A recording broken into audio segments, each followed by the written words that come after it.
Oh, yeah, you know what that sound is. It's about that time, guys. It's about time for another edition of HamShackTV Live. Got 8 of you watching already. Drop the link in your Discords, your groups IOs, your Facebook groups, all that good stuff. Let's spread out the word. Get as many people watching as we possibly can. Tonight we're talking about the 13 Colonies. Very, very popular event. It's coming up here very, very soon. We got a special guest, one of the state coordinators for 13 Colonies. So very popular show tonight. Come on, spread out the link, and we'll be with you here in just a couple minutes. HamShackTV Live. Stand by.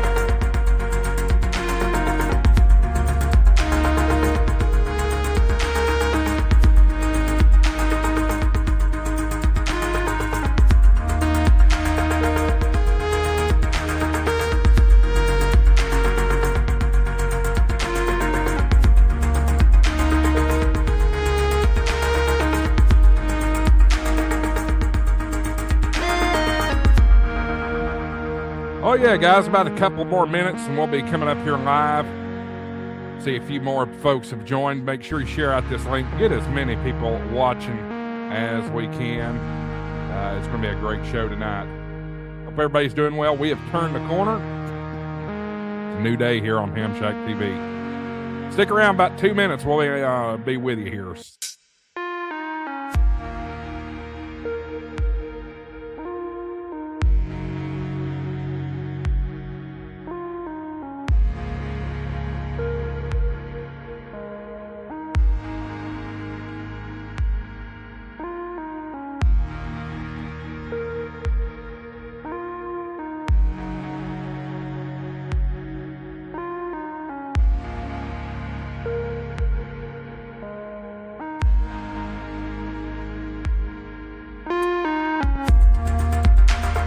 Shout out to Reset with Wit with Love You. Appreciate her.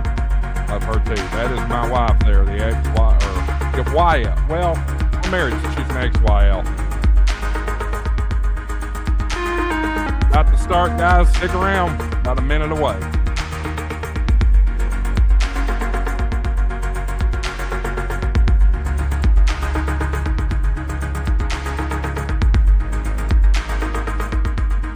If you are looking for a more content from my household, go check out Reset from Wit. My wife has dove into this YouTube thing. She's having a lot of fun with it. Pretty quick rise. She's gained about 150 subscribers just in about a month's time. So go check her out after the show. Reset with Wit.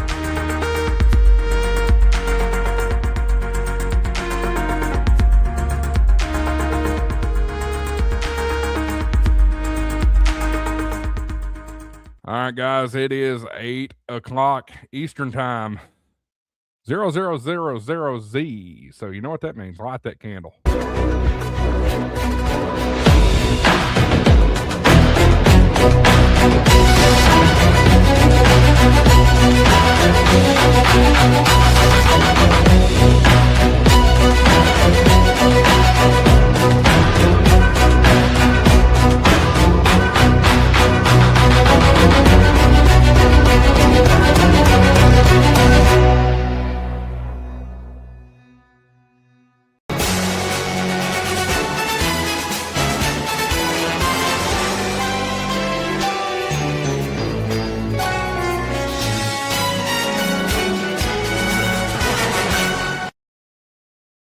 I have messed up my screen right here. That is my mistake, guys. Good evening. Hope everybody's doing okay. Let me see if I can fix that real quick. Appreciate y'all tuning in, and welcome to HamShackTV Live. There you go. Tonight, we are presented by Gigaparts Rewards Plus. folks, I can't say enough about Gigaparts Rewards Plus and Gigaparts in general. They've been a great supporter of HamShack TV.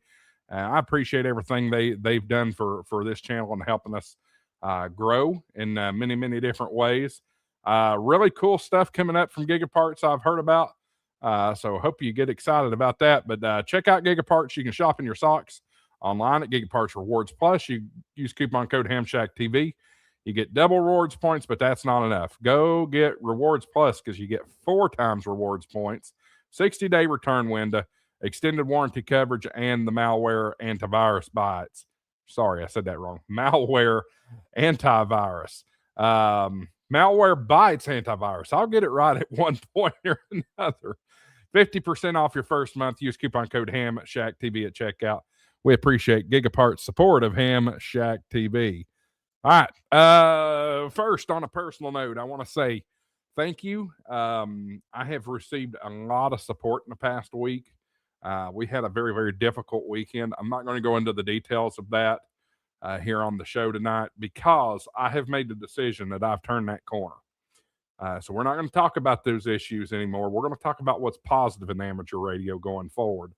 Of course, if there is news, and it is negative news, I'll share it. But yeah, as far as all the negativity that's been going on here on HamShack TV lately, that's over with. So thank you to everybody for their support, the beautiful comments. It has meant a lot to me. And I do remember I have 12,500 friends. So that means something. All right, we're going to bring in the gang. We've got a couple of folks with the panelists tonight. I know a few of the regular panelists are running late, so we may see them later in the show or in the second hour of HamShack TV Live. So we are going to go to the state of Arizona first. Michael is in the house in 3MFL. Tortoise Overland, the real TO. And then we're going to head up to, I don't know where you are these days, Marvin. I guess you're in Wisconsin. W0 too. We both come in muted. Yeah, I was muted. I'm in Wisconsin. That's where I'll be at now. She said. Great. Let's see here. You've been on the road, Marvin. Why don't you tell everybody real quick? We'll talk more about it during later on the show. But tell us where all you've been recently.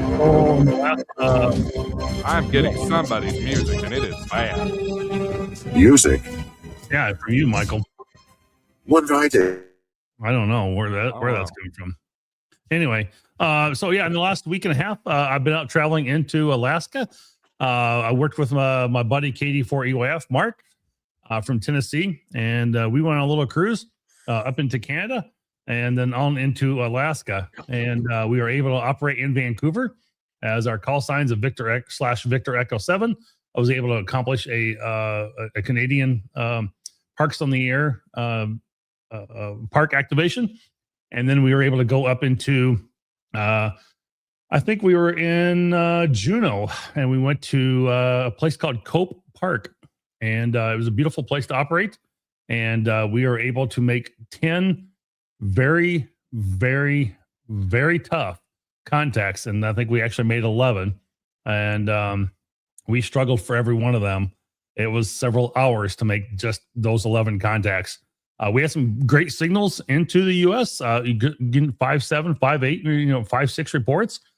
They were good overall, but I don't know if it was just the lack of people out in the afternoon there, or if it was people just couldn't hear us. I tried to pull up my SDR from home and hear myself back in Wisconsin, and I could not hear us in Wisconsin. So even had the beam pointed our way and just could not pick it up at all. So don't know really what's going on. I think it's just a tough area to be. You are very far north, and so that can be challenging in itself. A lot of distance and miles, but we were able to get it accomplished at least, and made some good contacts with good people, and it was a lot of fun. And so it was worth doing, and I'd do it again. I wanted to kind of operate from Denali National Park, but knowing how hard it was in just Juneau, operating Denali was going to be probably even more difficult. So I did not get to operate that national park. I didn't really have a lot of time there to be able to do it either, but it was well worth the experience. And we got to see some wild moose. I got about 25 yards away on that when I was on an ATV ride. I was able to get some bear, some coastal brown bear on the trip, and just some beautiful scenery, glaciers, and had a great time overall in Alaska. So got to do a little ham radio on the ship. Got into the Juno repeater. Did have my handheld with me there, but I will put a quick note out for anybody who wants to check out a little bit more on my Patreon page. I think it's an open document. Go to patreon.com/the ham radio guy. I put a little slip out there with a PDF picture of a slip that we got on the boat. We had a little bit of a encounter with the boat security, and the ham radio was taken away each day as we boarded. So you can go read that story out more on that, and find out more about what kind of what's happening with cruise lines, and why they don't really allow ham radio on there. You can also check out episode on, I believe, number 40. I did a whole thing on cruise lines and ham radio, but something I'm kind of investigating more, trying to figure out what really happened in ham radio and what happened with cruise lines that they don't like it, because they operate primarily VHF, UHF, and we're wanting to operate the AHF side. And every answer I get from everybody is, well, it might cause interference to boat communications. BS. Holland America Cruise Lines, Celebrity Cruise Lines, it's a BS. So there you go. Well, I do know that Holland, I spilled my water on me. Holland and Carnival are both under the same umbrella. Thank you. Well, Carnival owns Holland. They own Princess and they own Seabourn. And Seabourn is their higher tier, whereas Royal Caribbean owns Celebrity and MCL. Right. So, I mean, it's just, I don't know. I just don't get it why they are claiming it causes interference. And I think it's just really a lack of knowledge and education on their behalf of what's, what really happens with radio spectrums, because having an extra class license, you're almost to the point of having a GROL, General Radio Operator's License, which gives you then the privilege to go onto those ships and actually inspect their radio equipment. So it's like you're just a step away from that, having an extra license. So it's like I know enough what I'm talking about that they just it's going to cause interference. No, it's not. Sorry. So I mean, it should be as simple as you're just not going to operate on the ship, but they won't operate on the ship, right? They won't take your word for it. They want to make sure it's secured on their end. You're absolutely right. So all right, well, let's check in with Michael and Sleepy Dog back there. Oh yeah, Henry, I got two. Oh, we got two of them. There's the other one. All right, you got back to normal voice. That's a little off, buddy. Yeah, the music is screwing with your audio. It's screwing with you. Hold on, we can't understand you very well. It's like it's invoking your gate or something. Is that better? Yeah, there you go. Yeah. Okay. Oh, I didn't realize it was still on. No, that's Charlie and Henry. They're hanging out. Yeah, look like they're dead. Dogs. Henry sits by the front door, make sure nobody comes in. Yeah, look, he's like, yep, I would sit by the front door. Looking like Kevin Smith and Silent Jay and Silent Bob here. Holy moly.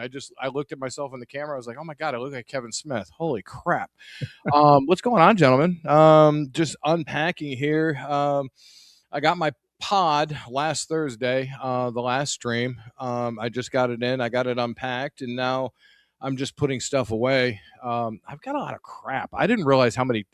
I told Tracy how many T-shirts I had. I didn't realize how many I had. I've got a lot of T-shirts, but slowly trying to turn this place into a home. Going through all my stuff that I need, the stuff that I don't need to put out in the garage for storage for right now. But to answer N3 EMT, yes, sir, I am in Arizona. You need to catch up, sir. I've been here for almost a month now, so you need to catch up. Pepe's here. Yeah, my voice sounds distorted. Thanks, Pepe. It almost sounds like Darth Vader. Yeah, because I was screwing with my Stream Deck. But yeah, dude, guys, it's been awesome. I love this state. It's absolutely beautiful out here. I've got some FJ buddies now. One of the guys came over today, hung out in the garage with me. It's a toasty, breezy, 107 degrees in Casa Grande, and I'm loving it out here. I literally am the happiest man on this planet right now. It's fun. Well, I'm glad you are. I know you were looking forward to that. And fashionably late. This never happens, y'all. Oh no! Oh my God! Billy Dave's with us. Wow. I figured I'd make an interest tonight. No, we actually got done. We got done early, so I made it home in time. Speaking of fashionably late, where's Gray Man? I don't know. They had tornadoes go through his area last night. Last I talked to him, he didn't have no damage, but there's actually people trapped in the campgrounds at Monroe. Oh no! Well, Monroe Morgan State Park, the one he operates from every Saturday morning or Sunday morning. No. We hope the best. And Gray Man, if you're watching, feel free to join us if you want to. Otherwise, I totally understand if you got stuff going on from it. Yeah, because the debris ball that it showed on radar last night, I ain't seen a debris ball like that since Joplin. Yeah, that was pretty vicious on the radar. I did see that. Yeah. All right. Well, let's y'all came in to talk about 13 colonies, folks in the chat and that kind of stuff. So let's bring in our special guest here tonight, Daryl K4 DCP, also known as Kilo 2 Juliet, the North Carolina station for the 13 colonies. Good evening, Daryl. Welcome. Thanks for joining us. Tell us a little bit about yourself and how you got involved with 13 colonies and what 13 colonies is. All right. Well, first of all, thanks for having me this evening. Welcome to everybody.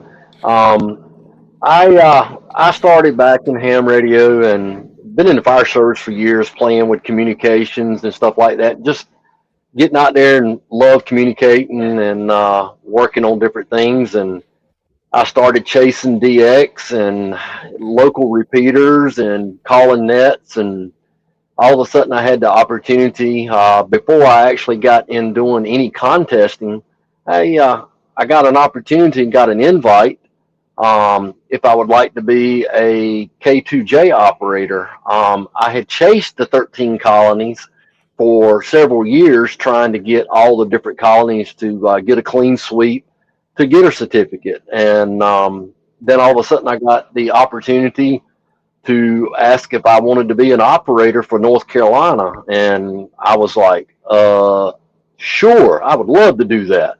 So I started doing that for probably 3 or 4 years, and then stepped into what they call the assistant coordinator for North Carolina. And then it wasn't too far along.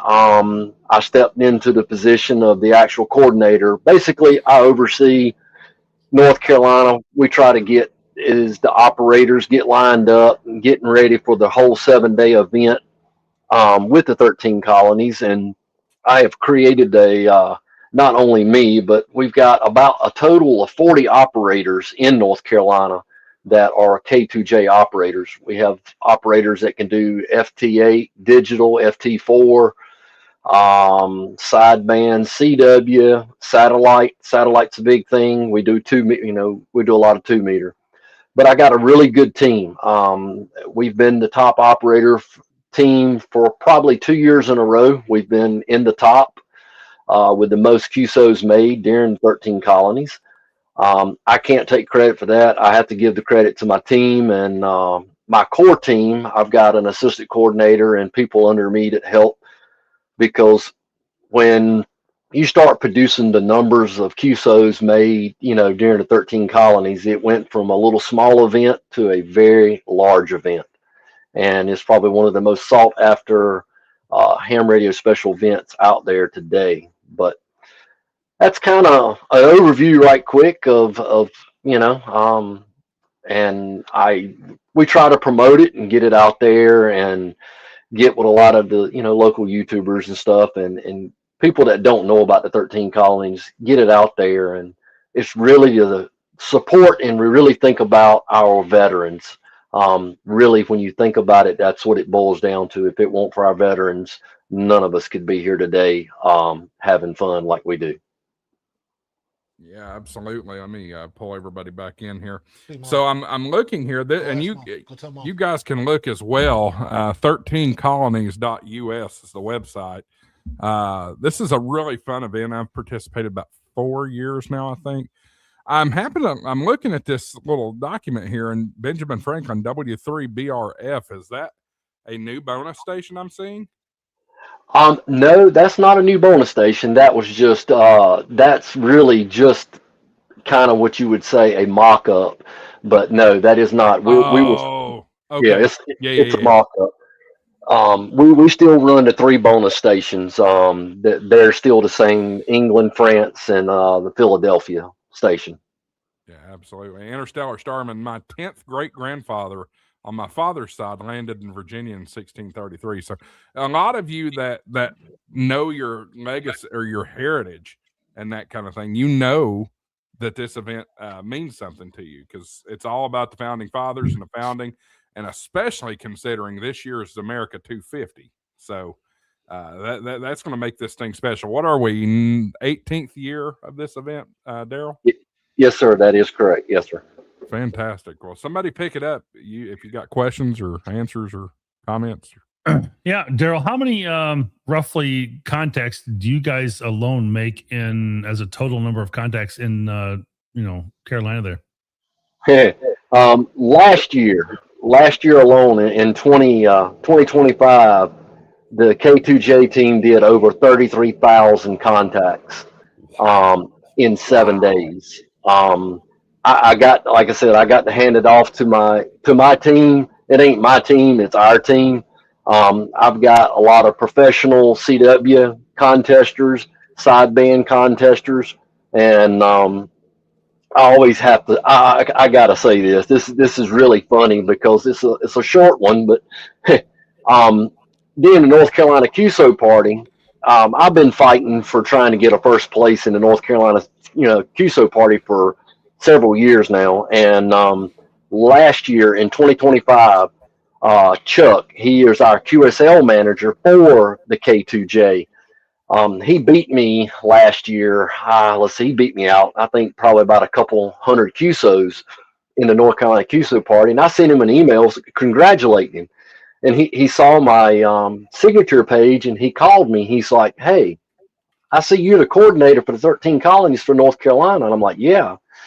He says, "How do I become an operator?" I said, "Well, you already did. You just didn't know it. You beat me in the QSO party, so you're automatically one of the K2J operators." But yep, I got to hand it. 33,000 is a lot for 40 operators in 7 days.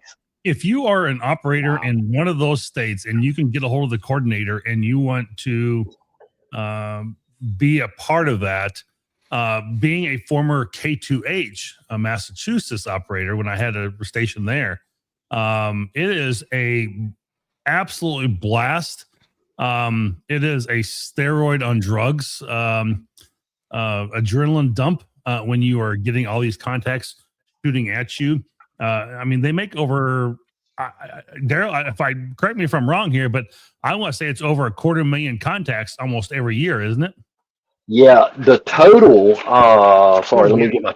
I got to get my cheat note out here. When the event first started, you were talking about all total like 12,000 QSOs. When Ken started, the original head of 13 colleges was like 12,000 QSOs. Now it's up into 292,496 contacts. So it's it's a lot of QSOs for everybody. And it's just incredible as an operator being able to operate that. I felt such a privilege to be able to do that. I tried to do it again this year, but the remote station I want to get into was completely booked up already. I mean, he had so many things going between 13 colonies, the World Cup soccer event, Lewis and Clark, and I don't know, whatever else he had going on for some other contest. He said, "I just don't have any more room for any more people to, have lease time on my stations." I said, "I get it. I respect it. I can appreciate it. Thank you for, at least, letting me know." So, unfortunately I won't be an operator this year, but, yeah, I'm going to look for another operator station for next year somehow that I can remote back into and do that again. It is an absolute blast. So.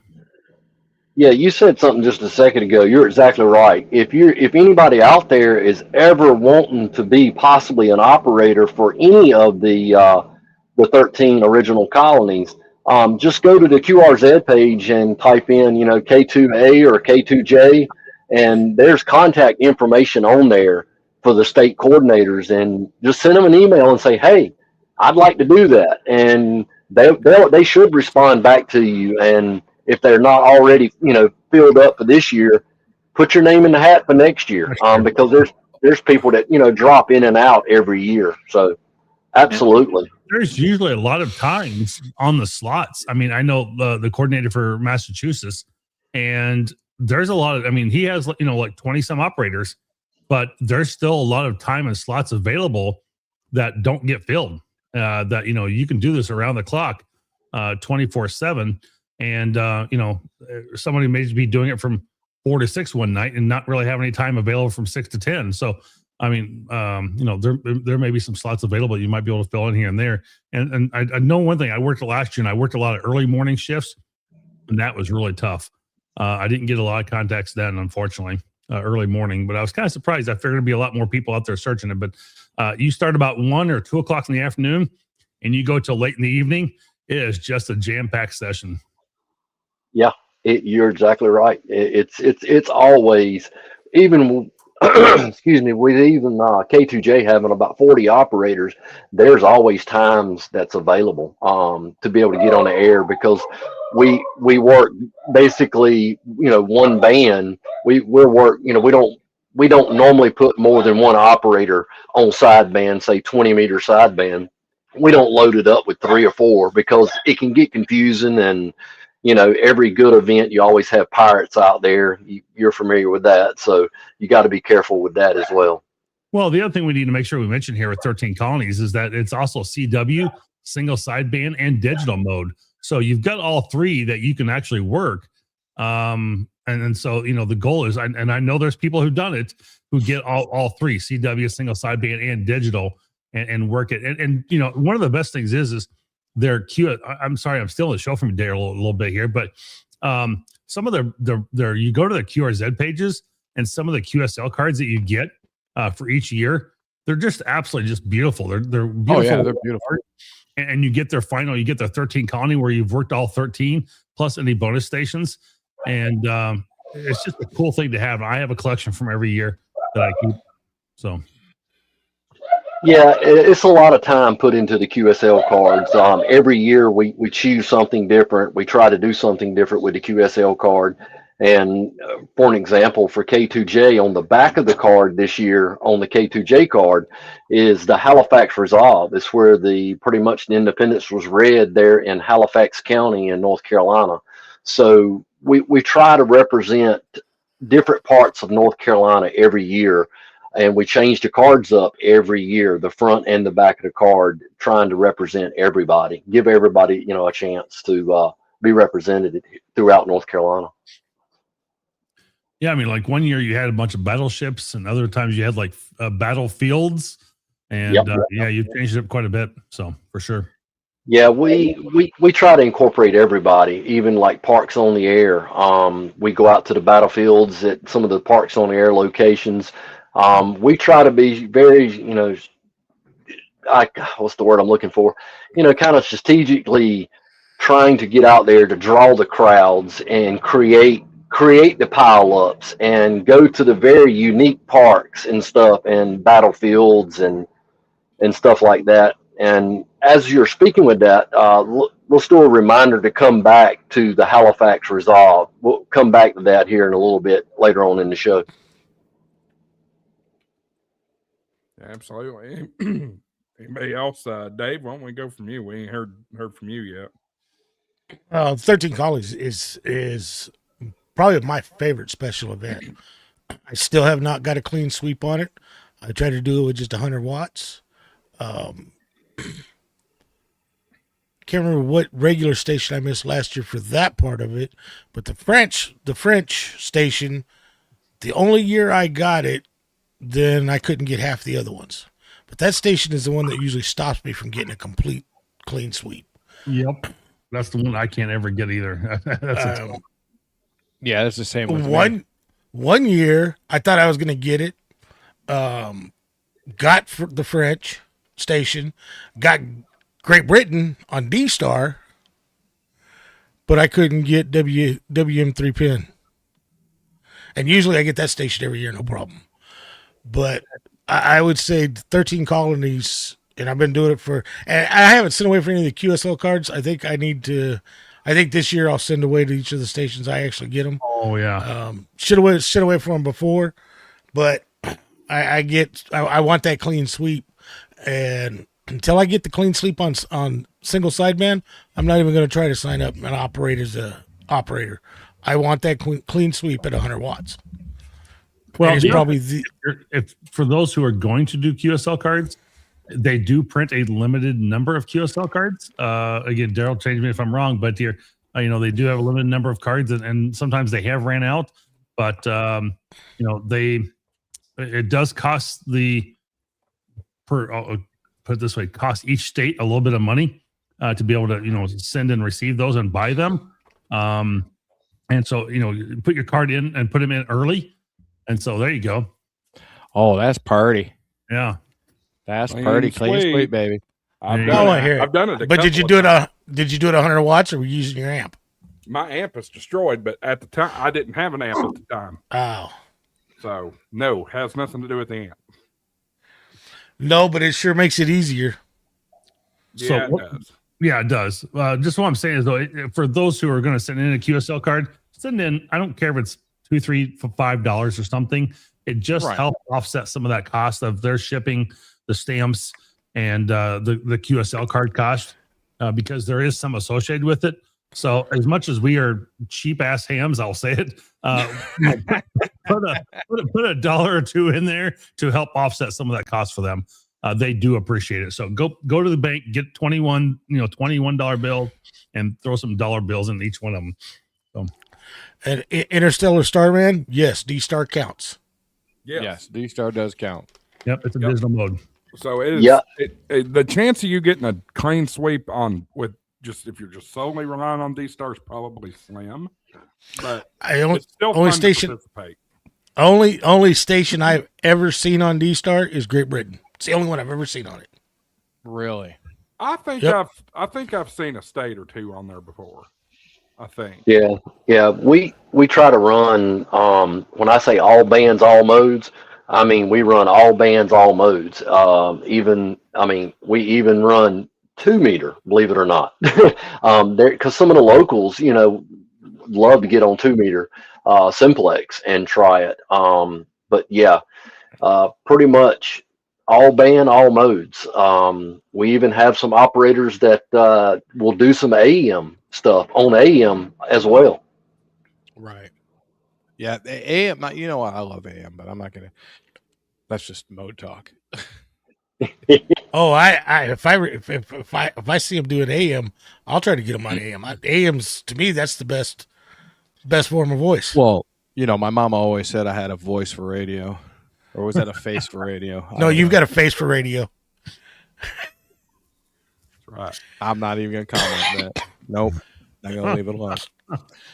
I tell you what, though, I've done 13 colonies a few times, and I can never get the French station. I have everyone but the French station because every time it comes up, it gets completely swamped. And I wanted to do it 100 watts voice, and that's it. And I would switch bands, and it was hard chasing them a couple years. But I've got everybody but the French station. And it was just kind of frustrating because I can hit Europe with no problem when I lived in Mass. And yeah, it drove me nuts that I could not get that French station because every time they would pop their head in, they were completely destroyed by hundreds of thousands of your favorite hams because everybody wanted that station. So QRO hams. Oh, dude, it was so frustrating. And I'm like, I can hear him 5, 9 plus. He's 10, 20 over. Just can't hear me over everybody else. So what am I going to do? Technique. Yeah. I'm constantly sliding off a few KCs, doing all kinds of stuff. I mean, I only casual contest, but I know how to do it. If I had time to where I could sit down and do it, I actually enjoy it. But there's little tricks that even at 100 watts, you can bust those pileups. Especially if you're a QRP operator, you learn those little tricks because Yeah. that's how you bust a pileup. Well, you know what I think I'm going to do this year is I'm going to sit Tracy down and I'm going to have her record my CQs and do what Vaughn and Julie do and just hit the voice on there.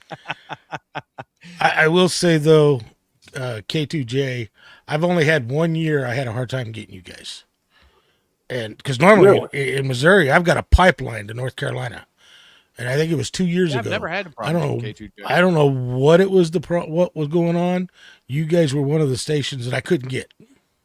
Wow. I mean, because I will tell you, K2J, if he wants to go and see any kind of news on Facebook or anything like that saying, we don't never hear a K2J operator, I was like, well, you better check your antenna because, I mean, we've got a ton of operators. And And that's, I've seen especially on 13 Colonies Facebook page, I've seen that a lot. And it just 2 years ago, and I don't know if it's the band conditions every time I tried or what, but that was the only year that I couldn't get you guys. Because normally I can see somebody spot you guys on DX Summit, switch right to the frequency and start playing little tricks, and I get right in and get you guys.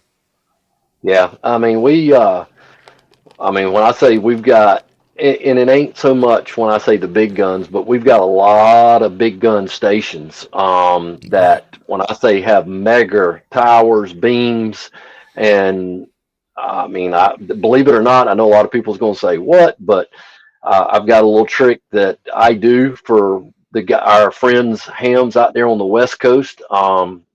We will basically take a hex beam because I live what you would call on the East Coast. I live Franklin County, North Carolina. Turn the hex beam west and pretty much chug at about 250 watts and sit there and just work the West Coast. And those guys love it because they say we very seldom get to work any of the 13 colonies, but just turn your beam towards the West Coast. And those guys love it because they don't never get a chance to play because nobody don't think about it. They don't think, hey, let's go out to the West Coast and play a little bit, But yeah, you're right. It's and I'll be honest with you. If really you said it, watch the spotting clusters. The spotting clusters, DX Summit.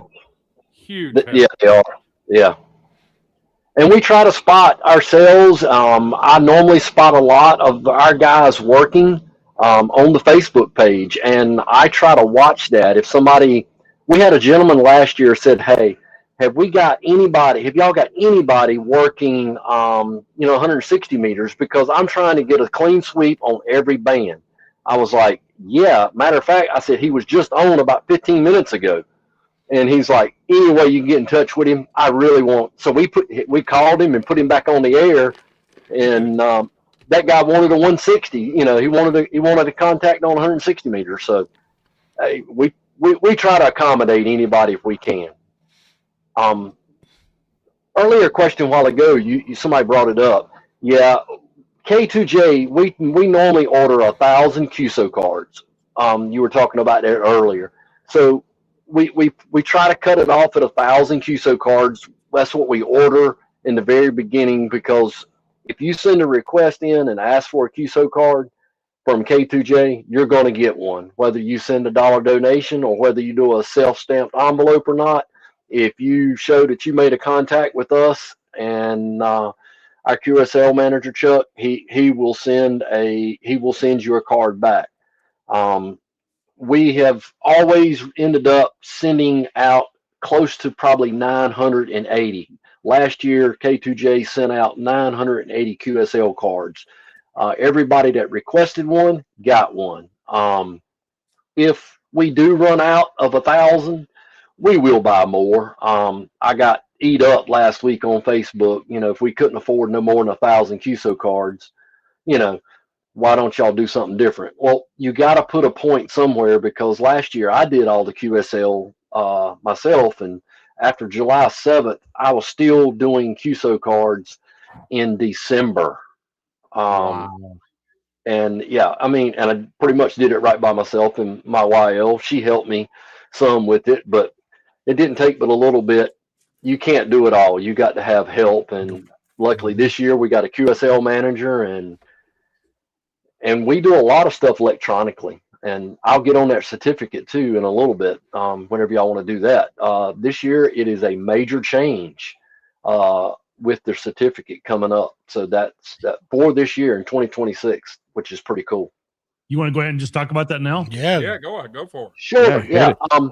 As earlier I was saying, it used to be, when I say a one-man show, Mr. Tony Jones out in McAdenville last year was the head of the 13 colonies, and he did every one of their certificates by hand. When I say by hand, he printed them and actually went back in, typed in someone's call sign. So if you go, if you requested a copy of their certificate, he worked every one of them by hand and packaged them, and sent them back out to everybody. Well, when you start talking, 292,496 contacts, say half of them ask for a certificate. That's a lot of certificates, So this year we've gotten very lucky. It's not on our website yet. It will be coming out soon. But this year, if you want an electronic copy of the certificate, you'll be able to go in to the website, 13colonies.us, go to certificate. You basically go in there, you log in, you put your call sign in there, and you basically hit enter, and it'll say, what address would you like it sent to? You basically put your address in, and it will automatically come out, look, and say, yep, you've made contact with all 13 colonies and 2 bonus stations or 3 bonus stations for a clean sweep. And your certificate will be sent to you by email. It'll turn around and come right back to you. It's the first year that we've done that, and that was a huge step for the our nonprofit group this year. This is our first year of being a 100% nonprofit organization, and Good. so hopefully coming next year we're going to take it to a step further, and all of the certificates and everything will be 100% electronically. When I say electronically, you can still get a printed copy. If you want a printed copy, a hand copy, you can do a request and you can get that as well. So this year we're offering it 2 ways: what we call a hard copy, and also a electronic PDF version. So keep an eye on the website for the 13colonies.us. That will be coming out right before kickoff day. Wow, that's a really cool improvement. That's gonna be really nice to be able to have that and be able to see that. That's really cool. So, does each state only have one operation going? You may have already touched on this. One operation going at a time, or do you have multiple operators going at one specific time? We have multiple operators working. In other words, we'll have somebody on 10 meters, 15, 20, 30, 60, 160, 80, sideband, CW. For the first, pretty much the first, I'd say the first half of the 13 colonies, we operate one person sideband on 20 meters. I'll use 20 meters for an example sideband. We will only have one operator on 20 meter sideband. We'll have a operator on CW 20 meters. But the last 24 hours, we open the gates up. When I say open it up, you're liable to see 5 K2J operators on 20 meters. We'll be up and down the band because the event's just about over. So the rule is, from the 13 colonies, the last 24 hours, it's go for it. Get everybody that you can get in the log. Fantastic. And I'm looking back at this this certificate once again, and it actually has the 250 America down there. So guys, this will be a very, very important one for you to get for your wall, for your book, like I have. You want stuff that has that 250 on it. I know a lot of operators are trying to get the ARRL and the QRZ 250 America Award. This is another way to get another award that celebrates the 250th anniversary of the United States. Yep. This is the big year, the 250th anniversary of our independence. And it's not only, like you just saw, the certificate. You can go out there and start looking at some of the different QRZ page. There'll be some QSL cards with the 250 on it and some other special stuff that hasn't been released yet. That's going to be going on. And I'll touch on a little bit for K2J here for North Carolina. I'm not going to tell everybody exactly what it is, but I would strongly suggest you watch our Facebook page, and I'll say July 1st and July 4th, you might want to pay attention to K2J because we've got a special event inside of the 13 colonies. K2J always does a lot of special things to draw crowds, draw the QSOs in, but we're going to have a big special event inside of the special event. So be the lucky one out there during July 1st and July 4th. Be watching the Facebook page and watching K2J's QRZ page for more information on that. It's going to be an inside of event that's we're hitting it hard this year. We want to bring the top ops to North Carolina for the 250th year. Absolutely. Somebody else pick it up. I definitely think this year is going to be a lot of fun with the 13 colonies, and there's probably going to be a whole lot more hams trying to do it because, as you mentioned, it's 250 year. Yeah, it's going to be swamped. So it's definitely going to be fighting tooth and nail to get some of the contacts with some of the stations. It's going to be kind of rough, but I'm out here in Arizona, so it's going to be rougher for me. But I'm definitely going to be working it, and gotta get an antenna up first. I would say the first day it was rough before. I don't even know if I'm going to try the first day this year. Oh yeah, no doubt. That first day, it's jam packed. It's tough. It is really tough. And it's all the big guns. Yep. All the 1,500 watts that come out. Yeah. More. Guilty. But if it wasn't 250 this year, I'd probably still do like I do every year because I usually play my little tricks and piss all them big stations off and get in and bust those pileups on the first day.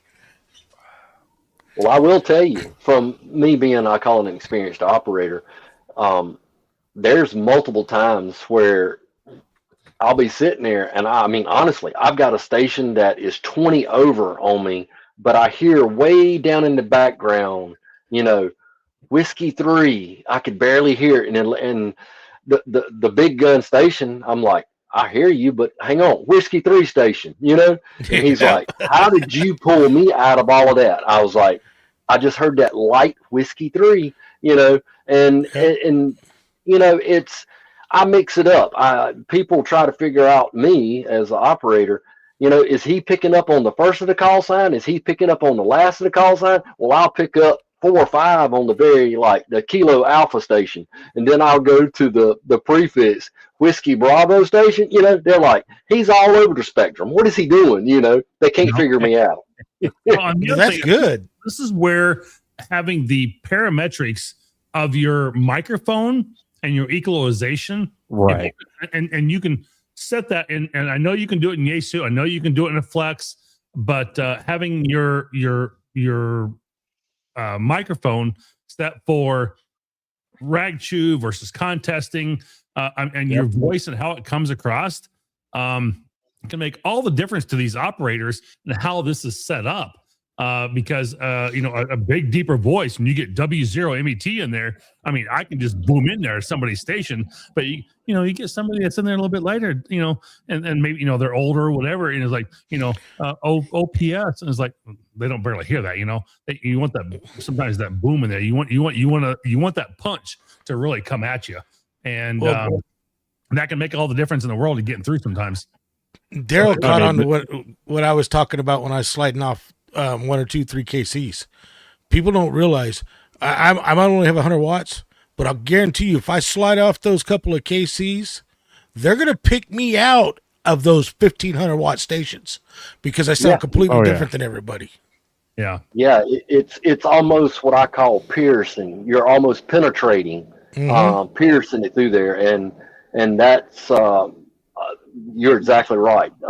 You can drop down like that, drop a few KCs, and it's amazing what that will actually help and do. Yeah, I set those settings for my Yaesu. I set them for my Flex Radio both, and it really makes a difference when people can really hear you and get through. So it's very important to set those. So and everybody can be just a little different. So I can't really tell you that, hey, these are my primary settings. I can give you a pretty good range to be in, but you may have to adjust a little bit for yourself as well. So I mean, reach out to me, always at W0MET, the Ham Radio Guy, if you want any questions on how to do the Yaesu. I can help you out there. I can't do much with ICOM. I don't have an ICOM to really do that with. So most people would probably go, I set mine up wrong the way I set mine up. My automatic gain control is 100%. I do it complete. Everything's controlled through my mixer and then the parametric EQ of the radio.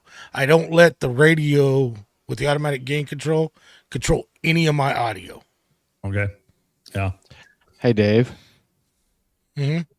You can have our naturally deep voices, but you can always go like this and say CQ, CQ, CQ. Let me tell or you you can do like I did when I was in California and have my granddaughter throw my call sign out. Oh yeah, you get hammered because you're like, oh my god, in there. Yeah, your parametric stuff doesn't matter if you've got a YL to say CQ for you. Hey, this is what I was saying. I was gonna have her just do the recording on the 7300 Mark II. So just have the YL do the recording and you play it and you come back. Exactly. W0MET. So back to 13 Colonies. Now, Daryl, you said you guys try to do all modes. So North Carolina tries to get on a D-Star? Yes, we will try. We will have some operators. We'll probably have 1 or 2 operators that will play some on D-Star. Yes. I'll have to watch that this year because, like I said, the only one I've ever seen on D-Star is the Great Britain station. He does it every year. Yeah, and we have a satellite operator as well that runs satellite. I have no clue anything about satellite. I've watched. Is he running linear birds or is he running FM birds? I think I'd have to ask Michael. I think he runs FM. I think I've never been out with him doing it. I've only played with some satellite once or twice at field day or something. But he is. Last year he made 40 contacts on satellite, and everybody else is like, y'all made in 7 days you did 40 contacts on satellite. I'm like, well, actually he probably did that like in 1 weekend. He hangs out at the beach and he's out there on the beach and he's doing satellite. But yes, one more reason to get my 9700 set up then. Yep. I'm trying to remember Michael's. I can't remember I keep saying Michael, but I was going to look. I can't remember his call sign. But we only have. Do I now? I said the N3 MFL. Is that it? No, that's who's sitting right next to you. No, man. You got me on that one. Yeah. Okay, I'm the new guy. You got me. Yeah, that's Daryl. But no, we like I said, we have fun doing it, getting out there and having a blast and trying to do it. That's really what it's all about. Sure it is. How long? We may have already talked about this. This is what, 7-day event, 8-day event? 7 days. 7 Yeah, days. 7 days.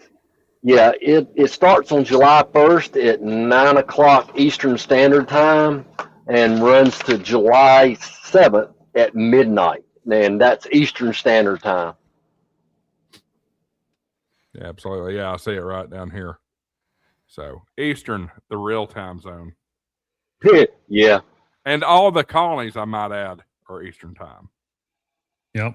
Yeah, it's still not the real time zone. My button has disappeared. I think you'd have a bunch of operators would absolutely probably be killing people by the end of 13 days. If they did it for 13 days. yeah, that would be bad.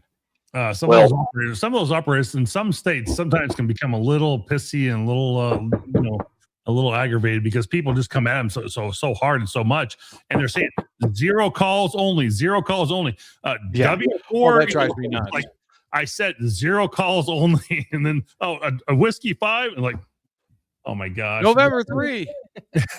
Yeah. I'm sorry. Yeah, it really does. And I'll be honest with you, you just about have to bite your tongue and just say, hey, everybody slow down, stop. I mean, because you're exactly right. You can call for the 1 LAN and you'll have 25 of the 4 LAN. I'm like, wait a minute, can y'all not? And it's just like, come on, guys. And I'll be honest with you, one thing I can give the ham world credit for, when I get a huge pile up, when I say get a huge pile up rolling and I can't hardly pull anything out, I stop it. And the way I do it is I call for any veteran. If there's any veteran out there, veterans only. Oh, I've not pulled that one out of my hat before. That's good. A great idea. That's a great idea. And most of the hams respect the veterans, that they will stop and let the veterans go. And a bunch of us do that at K2J. Once we get, the crowd gets so large, you just, you can't pull anybody out. Oh yeah, it gets overwhelming, and then all you hear is bleh, and you're like, okay, sorry, let's try something different. Yeah, our friends across the pond, the Puerto Rican stations and stuff like Puerto Rico and stuff, boy, when they get to calling, you think they've got a broken record, because it's like nonstop for 5 minutes before they'll even unkey. And I'm like, really? Come on, guys. Help us out. Yeah. But they got your attention, though, didn't they? Yeah, it worked. You're exactly right. Yeah, there's one thing about doing little tricks to get attention, because a buddy of mine, he's a big-time contester. When he gets stations like that, he flat ignores them. He will not respond to them at all. Yep, it's unfortunately, I hate to say it, but yeah, it happens after about 4 days and somebody's not listening, and especially if I've got a youth on the air or something, I'll take time with that youth to work them, trying to work it slower with them, and especially like someone's grandkid or something. And I have a station just to come in there and try to walk all over top of us. And I'm like, okay, you just went to the bottom of the pile, my friend. You can call next, but you're going to the bottom of the pile. If you can't respect, a veteran, or you can't respect a youth on the air, you need to be taught a lesson. Yeah, I hate to say that, but it's true. Right. Oh yeah. Well, that's just like when you get the new hams that are in the events or the contesting. You can tell by the way they try to respond to you. I'll usually, even if I got a major pileup going, I'll stop my pileup and explain to them how to do stuff. Because these guys that just start just correcting them and going off on them, you're supposed to have this response and this and this and this. All they're doing is chasing them off. Yep. Yeah. Well, and Nolan will join us here in a few minutes. Says sometimes kids are too timid to call into a pileup. And I wouldn't say that's just kids. The new hams are the same way. Sure, absolutely. They're mic shy, so especially especially like on the first day of 13 colonies, Route 66 is the same way. The very first day, the pileups are stupid. You get a new ham, they come in and hear that, come in and hear that, they just all of a sudden go, you know what? I'm not even going to try on this, and they walk away. Yeah. Yeah, and we've tried some stuff. In other words, we call, if anybody's out there calling CQ 100 watts on a wire, If you're looking for K2J and you're 100 watts in a wire, go with your call sign. And of course, we call on QRP rigs and stuff like that, YLs. We try to be. I personally don't like calling numbers. I that's just me. I try to work the pile up, but every now and then you have to resort to something to thin the pile out. And our operators will. One good thing about most of our operators, if he has a pile up, he's going to work that pile up till it's gone. So don't panic that a K2J station is going to just abruptly get off the air and quit. Unfortunately, there has been some colonies that don't have that many operators, and the hams get so in there, packed in there, like you threw a chicken leg in a dog pen. And I mean, I know the operators. I know some operators last year reached over and just turned the radio off and walked away. He said when they learn to act like a legit ham or a legit amateur radio operator, I'll go back to that and create a pile up. Create the pile up again. But I mean, I'm just sitting here looking at the at some of these states, and geographically and by population, they're pretty small. Rhode Island, Connecticut, Delaware, Maryland, New Jersey, Massachusetts, really, New Hampshire. Just by land mass, they're not a lot. So you got to think there's probably not as many hams either. So I'm sure it can be a lot of work and frustrating on some of these operators. Actually, I think you'll find that the ham population is actually probably a little bit more greater out in some of those areas. Believe it or not, Massachusetts, I can speak for it for sure. I don't know, I can't say per 100 square miles, whatever, how many there is, but there is actually a lot of operators out that way. Surprisingly enough, even though they're small. But I don't think there's that many in Rhode Island though, because maybe not in Rhode Island. Rhode Island, but I will say, guys, my trick on Rhode Island has been get up early in the morning. Every year that I've gotten Rhode Island, I was up early in the morning and I caught them on the air. Yeah. Well, I mentioned Connecticut a minute ago. We're forgetting too that the ARRL is based in Connecticut, so we know there's a lot of hams in Connecticut. So that's probably not true, but yeah, I mean, some of these are hard gets, and some of them are pretty easy. It just really depends on where you are and what time you're operating, really. Yeah.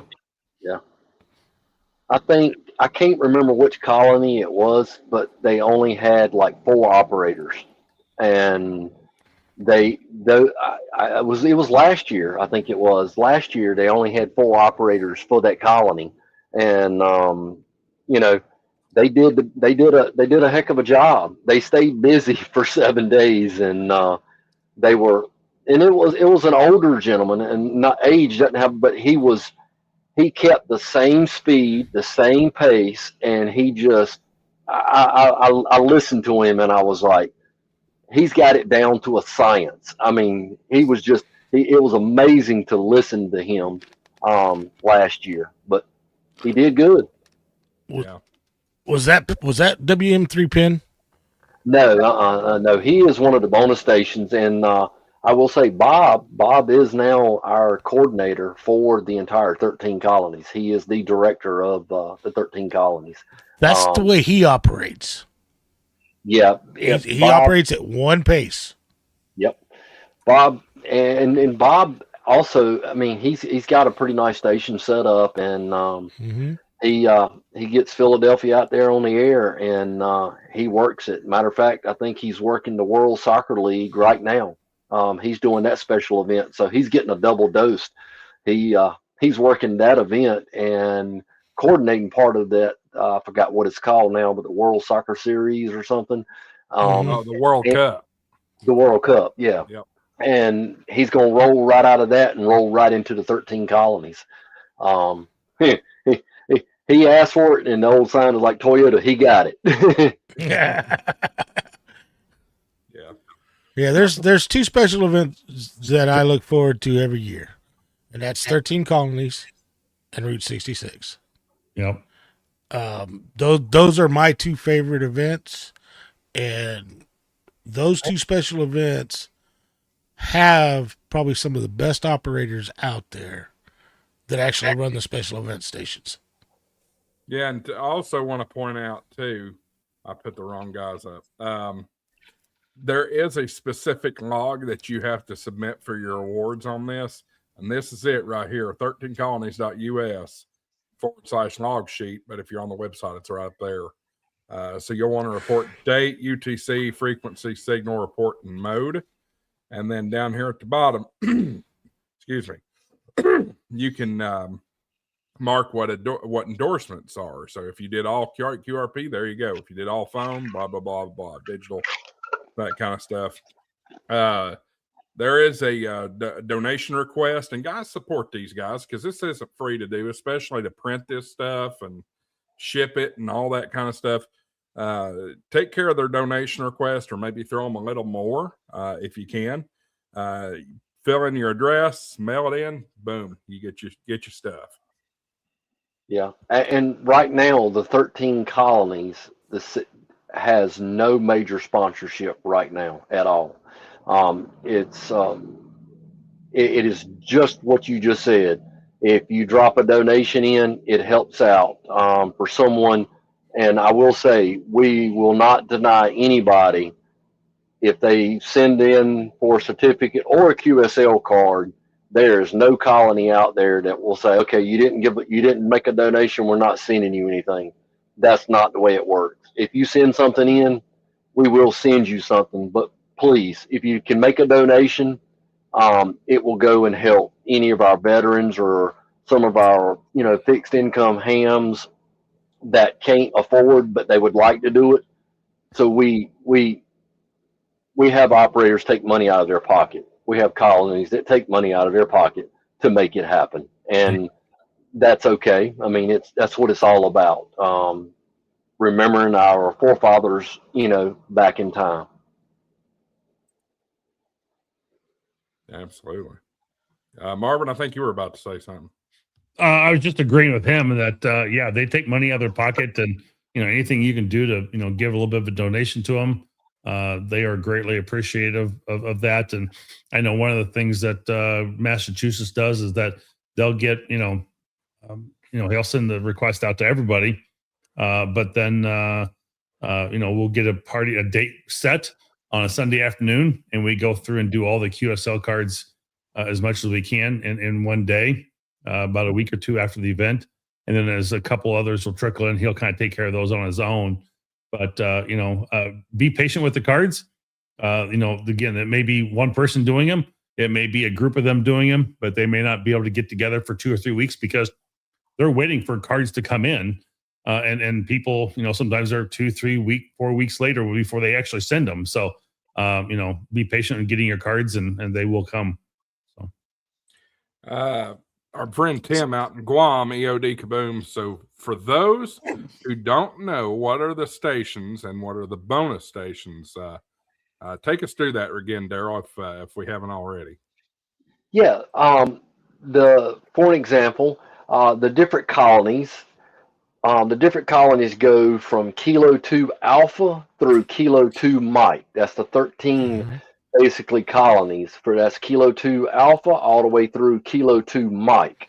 And we have 3 bonus stations. The England station is GB13COL, and the France station is Tango Mike 13COL, and the Philadelphia bonus station is Whiskey Mike 3 Papa Echo November.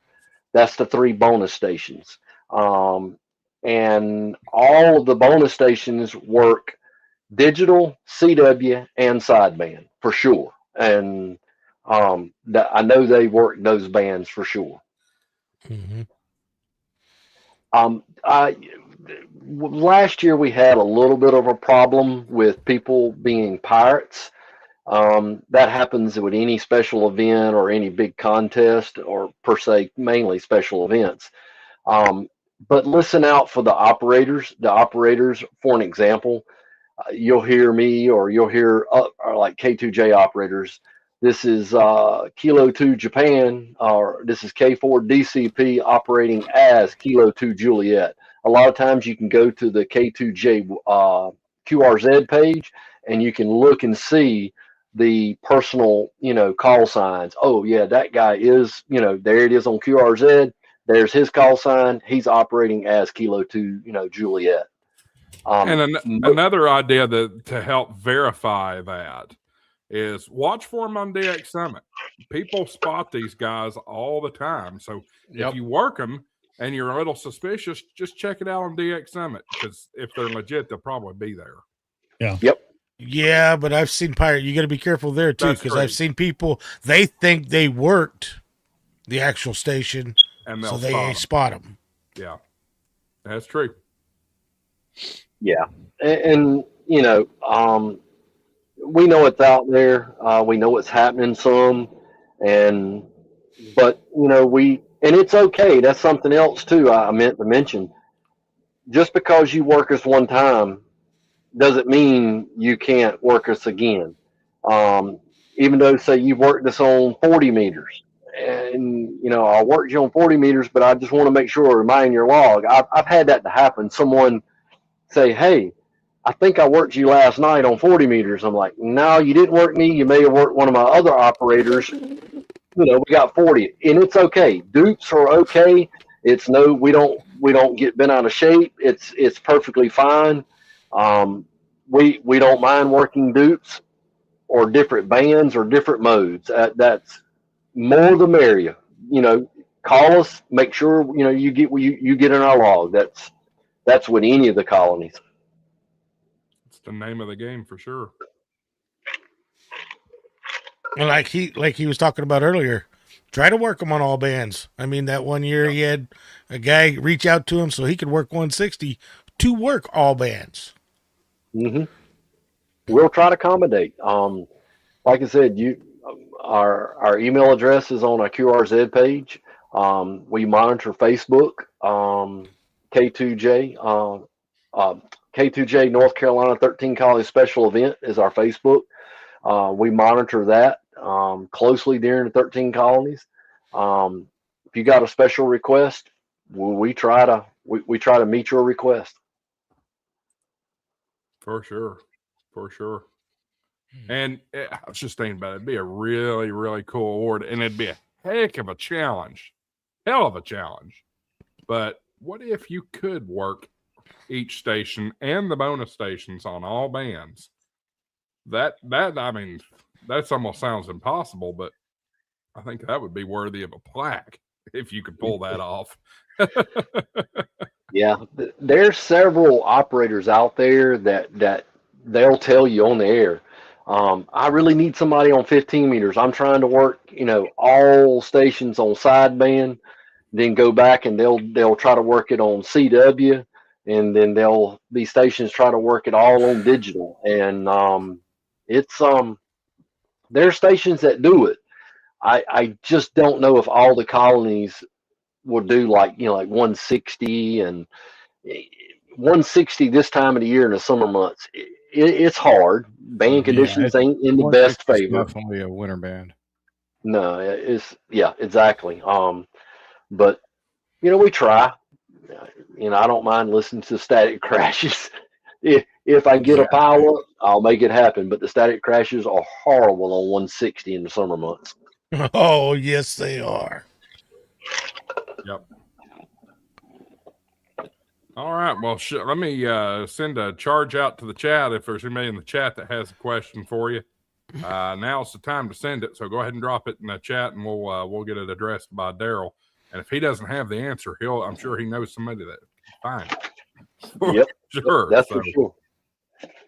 But no, what a testament. What a great event. Why don't you real quickly, I know a couple of years ago, we lost Ken Vallone. Why don't you speak on Ken and his legacy a little bit there? Yeah. It'd be great. Several years ago, Ken started this event with an idea that he thought it would be pretty cool to do. And Ken started reaching out. He was a real big, amateur operator, and he started reaching out to the different colonies and wound up getting like one operator per colony when he first got started, and just trying to make this take off. And he never dreamed that it would get as big as it is today and as popular as a special event as it is. And Ken did everything by hand as well. Even when it got up to being really high QSO counts, when you requested a certificate, it went to him. He printed them, personally signed them, put them in an envelope, and put the postage on it and sent it back out. Ken's health started failing a little bit, and he did not want to let it go, as in he wanted this event to keep going. And he created it. He came up with the idea, and he ran with the idea. And he finally started reaching out and basically came up with coordinators for each colony. And then that colony, that particular state or colony started creating operators and getting operators. And it went from one or two operators per colony to growing year after year after year. And unfortunately, we lost Ken. Ken turned it over to a gentleman up in McAdenville, North Carolina, Mr. Tony Jones. He turned it over to Tony, and Tony ran with it for 1 year, last year in 2025. What I say is like a one-man show. He gave up his entire summer to make sure that everybody got a certificate. And with times changing and the amount of money coming in, and to be able to maybe later on down the road get corporate sponsorships, because it went from just this little small thing to one of the largest special amateur radio events out there.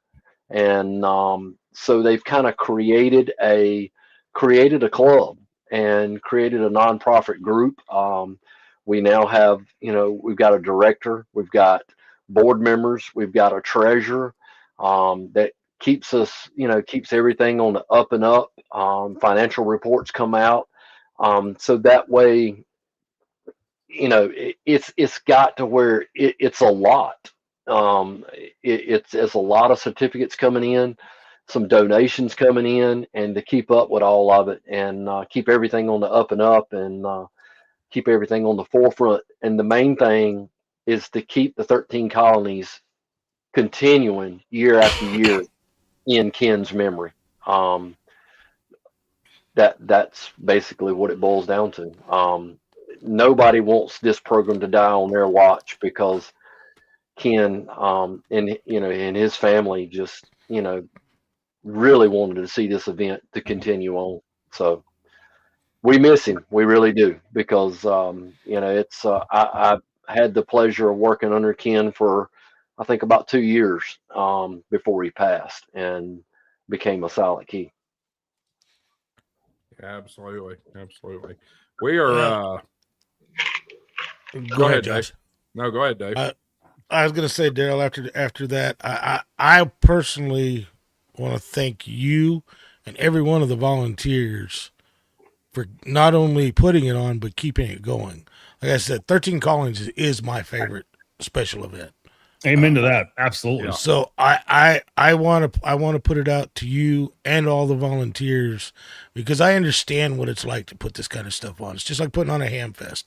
People don't realize the work that goes in behind the scenes, not actually during the event, but behind the scenes. So I've got to say thank you for everything you guys do to keep this special event going. Thank you for the support, and thank you for being out there and being an operator, as in calling us and helping keep it going. I mean, really, if it weren't for the pileups, we couldn't have fun. I mean, that's what it boils down to, and we hope it's here for years to come. I think this is one of the coolest events every year, and I being right smack in the Midwest and having a very busy schedule, it's not always easy for me to work all the stations. But I'm hoping to get several in the log this year because this is such a cool event, and I really enjoy it and watching it and seeing all that. So We haven't had a chance. Fashionably late. We say hello to Andy in 08. hey guys, how you doing? Yeah, light on the fashionably, heavy on the late. Hi, Andy. How y'all doing? Why are you late, Andy? I am late because I worked late, and then I ate supper late, and then I took my 2-year-old out and swung her on the swing for a little while. So I was going to say, the wait, most you important work? thing you could do. yes, it was. Yeah, Starman is actually asking me to show the award one more time, and let me do that because not out of pride or anything like that, but just show you what you can work for. Do you want a POB, sir? A POB? Yeah, pat on the back. Sure, sure, I'm all about that. But this is what they look like. So This cool. was Beautiful. 2023, and you can see by my pinky finger there, that's the clean sweep. That's what you get if you get them all. That's so cool. Got to catch them all, Pokemon. We were able to do it. Hey, Correct are me you if all I'm- doing? Are you all doing the Daryl? Are you doing the names as well again this year? Because I see William Floyd, Thomas Jefferson, so on and so forth there. No, I don't think so. Actually, the certificate that you brought up just online a minute ago from our website, that is our certificate this year. That is the actual certificate that you'll be getting this year, with the 250 on it. Nice. Yep, that is this year's certificate right there. Very nice. Yep. Beautiful. It's a great thing. It's a great thing. Man, France better come through this year. Yeah, right. Yeah. There you go. I But hate is to it- knock on the French, but my goodness, that is the complaint I hear every year is TM13 Colonies. Well, the thing is, usually when he is on, the pileup is insane. How many stations work that TM13 Colony, Daryl? One. No, he has an amazing station set up. Yeah. And But he has it's one guy. no, it's one guy, but he'll have 3 or 4 operators, like one running sideband, one running digital, and one running CW. And he has a lot of young hams, like 16, 17-year-old, that will come into his ham shack and operate. He has a group that comes in and operates there. I've never been there, but I've seen pictures of it. I've gotten him on FTA, but I want that clean sweep on phone. Yeah. And he's the one that makes it almost impossible every year. Challenge yourself, Dave. Get the clean sweep on CW. You're right. Oh, here comes the gatekeeper. All right. Speaking of gatekeeping, let me do a couple of shout outs here. First off, send all complaints about this show to k8mrd@icloud.com. And don't forget to visit k8mrdiswrong.com. And finally, there it is. Remember, kids. Him for president. Oh, that was hilarious. That's a really scary thought. You know it. Yep. And remember, kids, CW is the only true mode. Thank you. You're welcome, Andy. Hey, thinking we're joined by Nolan. Hey, Nolan. Finally. We just What's found out up? Michael's running for president. I don't know what to be most scared of right now. Andy and CW. President, Yeah, exactly. president of the Janitors Club? I mean, we don't know. So a couple of you guys are just joining us, which is great. You all haven't had a lot of opportunity, and definitely Nolan, but Andy, you haven't had a good opportunity as well to interact with Daryl. Do y'all have any questions or comments or anything about 13 Colonies that you want to share? I don't know what I'm doing here. I feel like I'm directing. Well, first off, hi Daryl. I'm Andy. Very nice to meet you over the stream here. Yes, sir, Andy. I think I've talked to you on the phone before. I think. Okay. I think. You Maybe so. probably have. Andy doesn't remember either. Do you do any tech support for War Rarely? Yeah, Yeah. absolutely. Okay. All right. Yeah, we've probably talked. We've probably talked at some point. Absolutely. Yeah. For sure. Big shout out to you guys too. Sorry. I got to give you you and James, the CEO there. Big shout out to you guys. You took care of me, and I had a little technical problem on my side, and got it figured out. You guys are Yeah. great. I like your product, and keep up the good work. Yeah, absolutely. Remind me, remind me what that was. I'm trying to remember. I'm sure you're right. I'm sure we probably hopped on a call with you at some point or another. What were Can I you? take a guess at this first? Do what? Go ahead. I'm guessing he may have accidentally deleted some files, and you were able to recover them for him. Well, you figured that one out quick. Yeah. Let me just tell you what you don't do. You don't bring it up on the web, look at it, do a test, hit the delete button, shut the laptop, go out in the field, hit your POTA part, get 150 contacts, and you get through and you stop and you sit there, and all of a sudden all your contacts goes boop, boop. Yes. I remember this. Remember that now. Yeah, But I was very frustrated, and got on the tech support, and come to find out, it was partially my human error that caused the problem. Thankfully, we And- have a stellar dev team that was like able to help us out right away. So I love how he said partially human error. Hey, Andy, didn't you talk about people deleting stuff on World Radio League show? Yes. Yeah. Was that part of your show, Andy? I don't even He did- remember at this point. He didn't give no names, Daryl. He did not give no names. Well, hey, it's all good. That's how we all learn. Oh yeah, absolutely. Yes. Great comment there from Greg. Daryl, thank you for coming on the stream tonight. This is great information, and you relay the information and enthusiasm very well. And that is exactly spot on.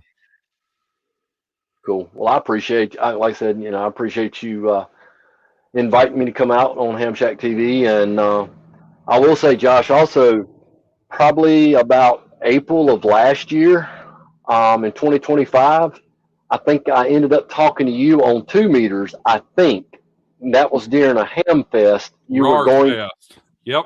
Well, That no, was not it. Raleigh. No. Not in Raleigh. No, the one up in Tennessee.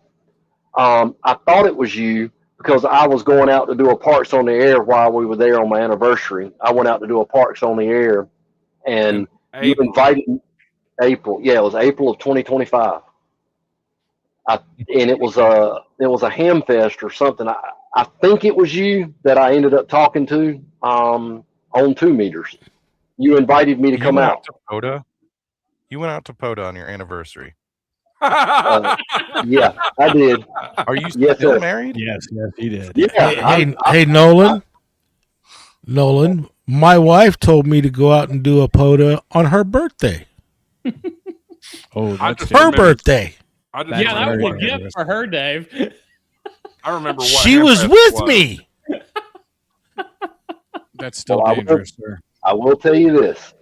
Last year in 2024, the Halifax Resolve, that is a special event that's on the air as N4C. And I went and did that for my anniversary. And let me just say, that will never happen again. You rest assured. That will never happen again. That was the Sevier County Ham Fest. It just Yes, dawned Sevier- on me. Yep. I've been trying to Yep. convince my wife to go to one of the St. Lucia stations or something like that. Yeah. Yeah, good Oh, luck yeah. with that. Good luck with that one. Exactly. Just not on your anniversary. It's not on your Exactly. bucket list, sir.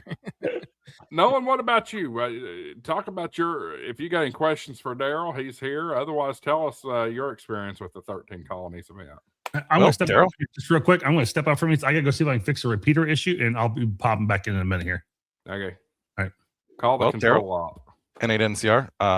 If you hear me on the waves, make sure you get back to me first before anybody else in the pile up. National Cash Register. It is actually that's what I default to if people are like, what's the suffix? What's the suffix? I can't understand the suffix.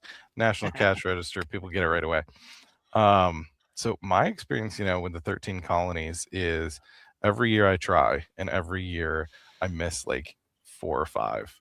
But this year, so everything I do in radio is always kind of like an experiment, and it's a learning process. And every year I want to do something better than I did last year. And that's really how I do a lot of that with field day. Is like I'll go all in on field day, and then I'll make a tweak, and then I'll do something just a little bit better. So this year, in order to try and get those couple of tricky stations, in order to try to break that pile up, I invested in a directional antenna. So I'm glad to say that thank you, Chris. The Buddy Hex finally arrived at my house, and we are going on day 3 now of not being able to set it up due to prior commitments. So we will likely have a day 4 that I'm scheduled to also have prior commitments. So I know I'm going to be the 0 for 4, but hopefully we can get that set up and on the air soon. That's so working, 13 colonies, any special event, it's always going to be a challenge. But once you kind of find those little tricks that you learn from other people, Josh, I don't know if we mentioned any applications that you can enter in a call sign, and they'll actually send you a notification saying, hey, this station's on the air on such and such a frequency. Ham alert is a good one. Ham alert. Yep. I got them all. I got all 13 colony stations in my ham alert. So if you're having a hard time getting a certain call sign, or you're having a hard time working a station on a certain mode, set it up in, and I think there's like 6 or 7 of them. Again, the number 1 just came up. So who needs to change your smoke detector batteries? That's all that you can always default that to Michael. I don't know what you're talking about, sir. Yeah. So anyway, make sure you get any of those hard to work stations set up in any of those alerting programs. Keep an eye on the DX clusters. Those stations are usually spotted. If you don't know what a DX cluster is or what a cluster is, that's something we can talk about it.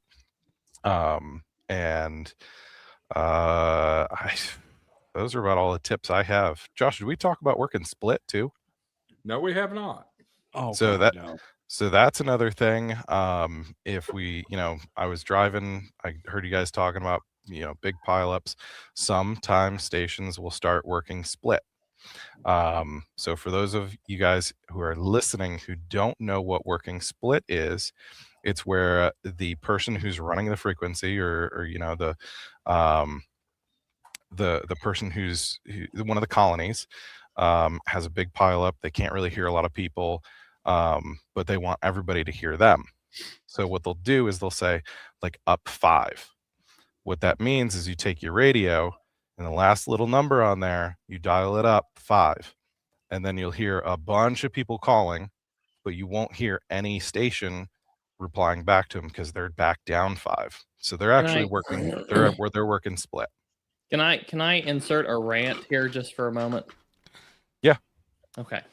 So shortly after I got my license, I got a 10-meter radio, and I'm trying to. I was like one of the extremely rare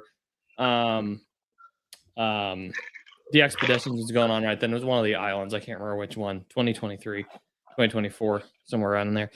So I've got my Radio Shack HTX10 picked up cheap off of eBay.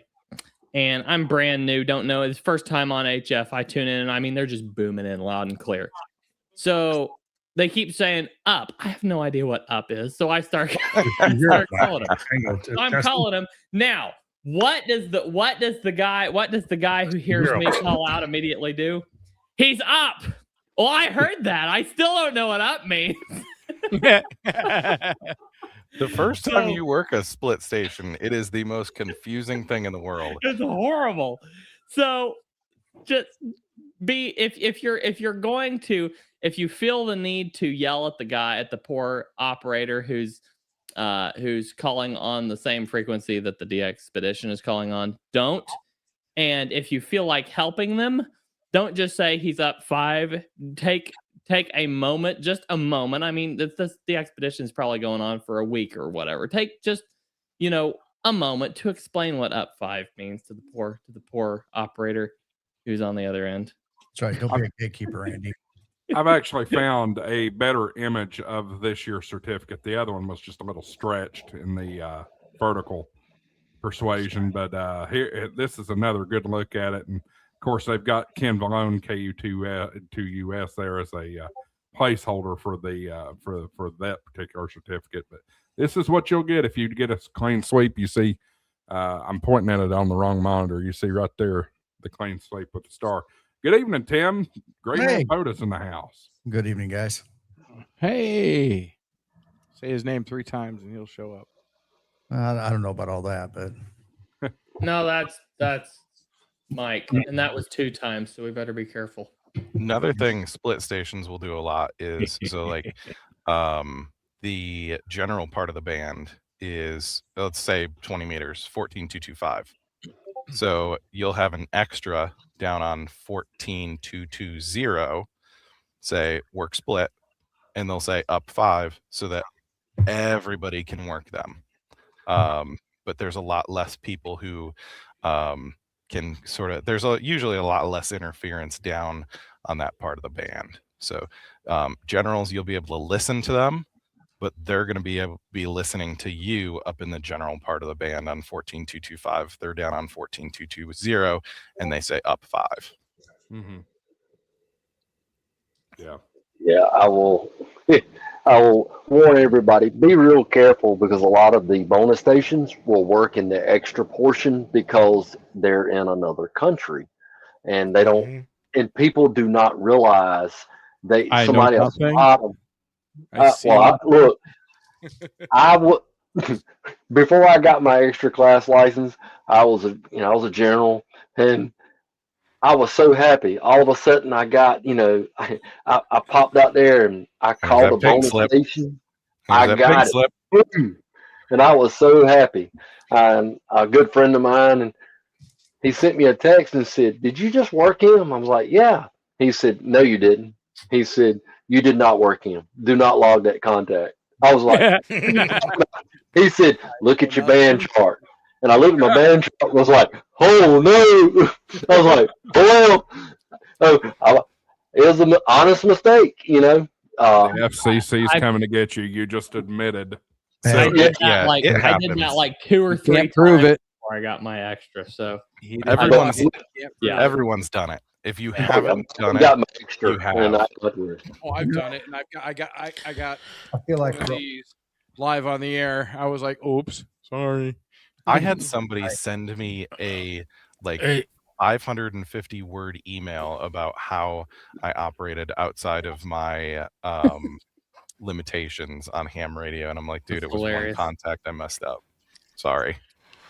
Oh, I got one of those, Nolan, but it was just like you were talking about. They were working split. They were listening in the general portion. They were down in the extra portion. I got an email from one of those so-called gatekeepers, and I told him, I said, "You better go back and look at everybody's contact on that." Go back. What are you talking about? Everybody was transmitting in the general portion of the band. Yep. No, and all of a sudden I get this email back that said, you got to pay attention to where you're at. And then he disappeared on me. Mm-hmm. Yeah. Boy, whoever got their smoke detector gun, please shut it off. That's annoying. That wasn't me. You're so full of it. I feel like it's Michael. He's out there. My hands are in my lap, sir. Right? I hate to say it, but Tim picked up his cup after it happened. The smoke detector only started after Tim joined. So. Oh no, it's been going all night. Oh no, they've both got that toy. Emotional damage. All right, let's go to Tim. We haven't really got to talk to Tim a whole lot. Tim, if you got questions for Daryl, go for it. Otherwise, let us know what your experience with 13 Collies been. I've been doing it for several years now. I don't think last year I was able to do it. There were some times where my Boy Scout troop is we were traditionally at our summer camp a week long for the 4th of July weekend. So there was times I had to race to get it done early, or a couple times sneak out and come home and do it. But it's always a fun event. I challenge people. I notice there are some people that will try to do it all on voice and try to do it all on digital. I challenge people to try that. Get out there and do something different. Maybe do it all QRP. But have some fun with the event. That these guys, the volunteers, guys and gals that are doing it, are spending a lot of time, many days over the course of the duration there, and enjoy it and take advantage of it, but also thank them if you get the opportunity when you work them. Mm-hmm. Absolutely. And that's one thing I didn't get. I didn't get to thank you, Daryl, for volunteering your time for the event.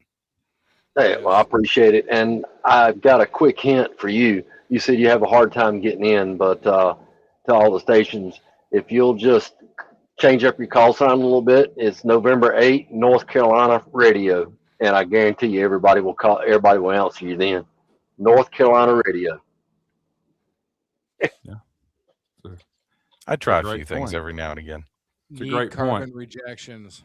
I've tried to come up with stuff, but F is so short. It's like most of the words I come up with are not appropriate for on air. I had the biggest problem is mine is E echo. So I just America Panama. It's hard to do anything with the X, but America Panama X-ray works sometimes. I mean, Whiskey Zero. What Marvin eats tacos. Hey, I love tacos. That's good. Whiskey Zero. Marvin eats tacos. I bet that would get you in. I like that. I like that a Marvin lot. eats tacos. We got the full Brady bunch in here now. Like I said, the X is hard to deal with. X-rated.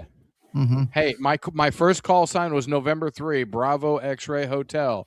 It was November 3, big X-rated Hooters. It's the only thing I could come up with.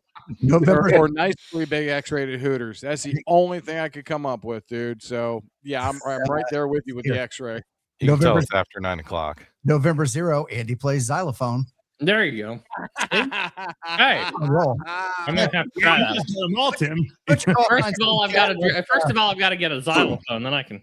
Hey, this doesn't have to be real. Doesn't it? Yeah, it doesn't have to be real. Free story time. It's okay. I mean, you've got all those bases that are collecting dust on the wall. I've got a friend that his suffix is IJB, and he uses Indian Joe's boots as his suffix. So yeah, there's all kinds of things. King George VI never left Washington is my clean version of my call. That's nice, Frank. That's nice. Hey, we have been joined by another Tim, one who is now recovering from acupuncture, I believe it was. EOD Kaboom from Guam. What's up, buddy? What's happening, guys? Yeah, I figured I'd take you guys international. Hey, we always was like in that. here for a few minutes. Hey, Bob Koff is in there too. Hey, Bob. Do you, Tim? Kaboom, Tim? Do you have any? Guam's kind of difficult, but have you had any experiences with the 13 Colonies event? No. Like, what's a colony? Well, hold on, Andy. So I'm actually originally from Plymouth, Massachusetts. Okay. So I'm familiar with it, but I don't know of anybody that works it out here. East Coast is tough, especially work them long path. Yeah, we could. But yeah, Guam colony too. Yeah, absolutely. Hey, Tim. Yeah. Tim, put EOD. Tim, put your right hand up again. This is the biggest nerd tattoo I've ever seen. Oh, NASA. The worm. NASA. The worm. NASA. That's awesome. I have to say, I do appreciate his little banner in the back there for Winter Field Day. I do like. You like that one? You like that one, Marvin? Yeah, I like that. I like your NASA logo on the monitor behind you too. That's pretty cool. I got to acknowledge Jason Lockwood. He's already talking tank too. And how much for super chat will make you wear it again? It is retired. Permanently, I hope. It is. I don't think. $500, sir. I don't think it will ever happen again, Jason. No. Nope. It's time to move on to some other gimmick. Let's just put it that way. Oh, we'll come up with something. Don't worry about that. Oh, I'm sure you will. Y'all were already talking about a waxing a few weeks ago or some nonsense. You can't take much more hair off. I love that facial reaction Nolan just had when I said waxing. You can't take much more hair off. Old We're not talking about his head, sir. old Daryl's like, what did I get myself into? You know, yeah, Daryl's never going to come back to HamShack TV again. Speaking of which, Daryl, I'd love to have you on every year before this event. I mean, seriously, this has been great. You don't really normally be able to put a face with certain events. Well, you have tonight, and hopefully it drives a lot more participation for sure. Before you go, Daryl, they were talking a few minutes ago about operating split. How much really does any of the stations in the U.S. here operate split? Very little, very little. And, actually it kind of jogged my memory a little bit. When I say jog my memory, I thought, you know what, maybe we can try that a little bit, but it works really great for, I just like everybody else. When I first got into it and you look on the spotting cluster and it said up 5, and I'm like, I'm on the calling frequency, not calling frequency. I'm on their calling frequency calling. And of course you have the ones going, go up. He's working up. I'm like, okay, up where? Yeah, exactly. But it would be confusing for some of the newer hams, but some of the older hams, it would maybe help. I've never actually tried it myself to work it, and to work it split just to see what would happen. It sounds like I might have to start doing split just for the heck of it on POTA activations. Don't get Tim, do, and I'll make sure I'm there, and I'll be that guy telling him he's up 5. He's up 5. Yeah. In that voice. And I think it was Nolan that mentioned it earlier. I'll do it right on the line there. Oh man, that would be so annoying. 10 295 I'll receive, and 10 300 they can transmit on. But no, I can do it right there on the edge of the general extra portion of the band. Get all those pink cards lined up. That's funny. Hey, what are we drinking tonight? Anybody drinking anything? Coffee. Code No, red. it's a work night. Agua. What do you mean it's a work night? Tomorrow's a national holiday. Exactly. Not for my company. Tomorrow's a holiday? Welcome to state government. Andy, you said you're drinking sweet tea. Where are you from, Andy? Missouri. And you're drinking sweet tea. Hats off to you. Is there any other kind of tea? Daryl, you might not. I don't know if you could even handle the amount of sweetness I put in my tea. It makes the Southerners. All he has to do is stick his finger in that teacup. Hey, Daryl, you got to realize the part of Missouri we're in, we're below the Mason-Dixon. Yeah. Where is the Mason-Dixon? Is it just dead middle of Missouri? Missouri? No, it's not. It's probably a third of the way up in the state. Oh, Frank said tomorrow is a holiday because it's his birthday. It's actually my wife's birthday too, and today's our anniversary. So if I forget either one, I'm in big trouble because I forgot them both. Did you not? So they were. I just come up with something new. Josh, you ready? What? A kilt. Okay. No, that's what you're going to be wearing is a kilt. Somebody in the chat a minute ago said the next gimmick is me shaving. I'm like, why? What are we shaving? I'm assuming. No, they said beard. They said beard. I'm like, well, the only reason is because I'm drinking this tonight. Yeah. This is really good beer. Kilt lifter. Josh, if you shaved your beard, you would look like you were probably 17. I do it every once in a while. A baby boy. He looks like an egg. I'm just saying. You already do look young. You look like Yeah, you he passed does. for 20s, like late 20s. Ladies and Yeah. gentlemen, welcome to the Kiss Ass Hour of HamShack TV Live. I was gonna say, who could pass for their early 20s? I would not have placed 20s. Okay, I'm not. I would not push it that far, Nolan. Well, Andy, what are you I going to be, could see 28, 17, 18? Yeah. Oh, mercy. All right, guys, Well, we're going. We're going off topic. Going off topic a little bit, yeah. Yep. Getting off the rails. You, All right, you well, talk like that's something new. We're like Yeah, they- approaching. Yeah, but we have a guest here tonight. We got I 15. think, the I think 13 Daryl's colonies. having Daryl's fun, used though. to it. He just has this air about him that he's used to it. He's having fun with it. But to that point, Dave, it is 9:46 in the real time zone. So I do want to give Daryl the opportunity to jump out. He's been gracious to hang out with us for, goodness, an hour and 46 minutes. Actually, longer than that if you count the pre-show part of it. So, Daryl, why don't we give you the floor? Share anything you want with us, and we'll call it a night for you. Guys, I appreciate you inviting me in and coming, to your program. It's been great. I watch it, even though different times of when I have a chance to sit down and jump on YouTube and stuff, and pick up on a lot of things from the program, and it's fun. You make amateur radio good. But no, if you can come out this year and support the 13 colonies. Jump out there, guys. This is the 250th year. Get that special certificate. Get the special QSL cards, and pay real close attention to K2J on July 1st and July 4th. That's the 2 days. That's going to be 2 special events happening inside of the 13 colonies for K2J.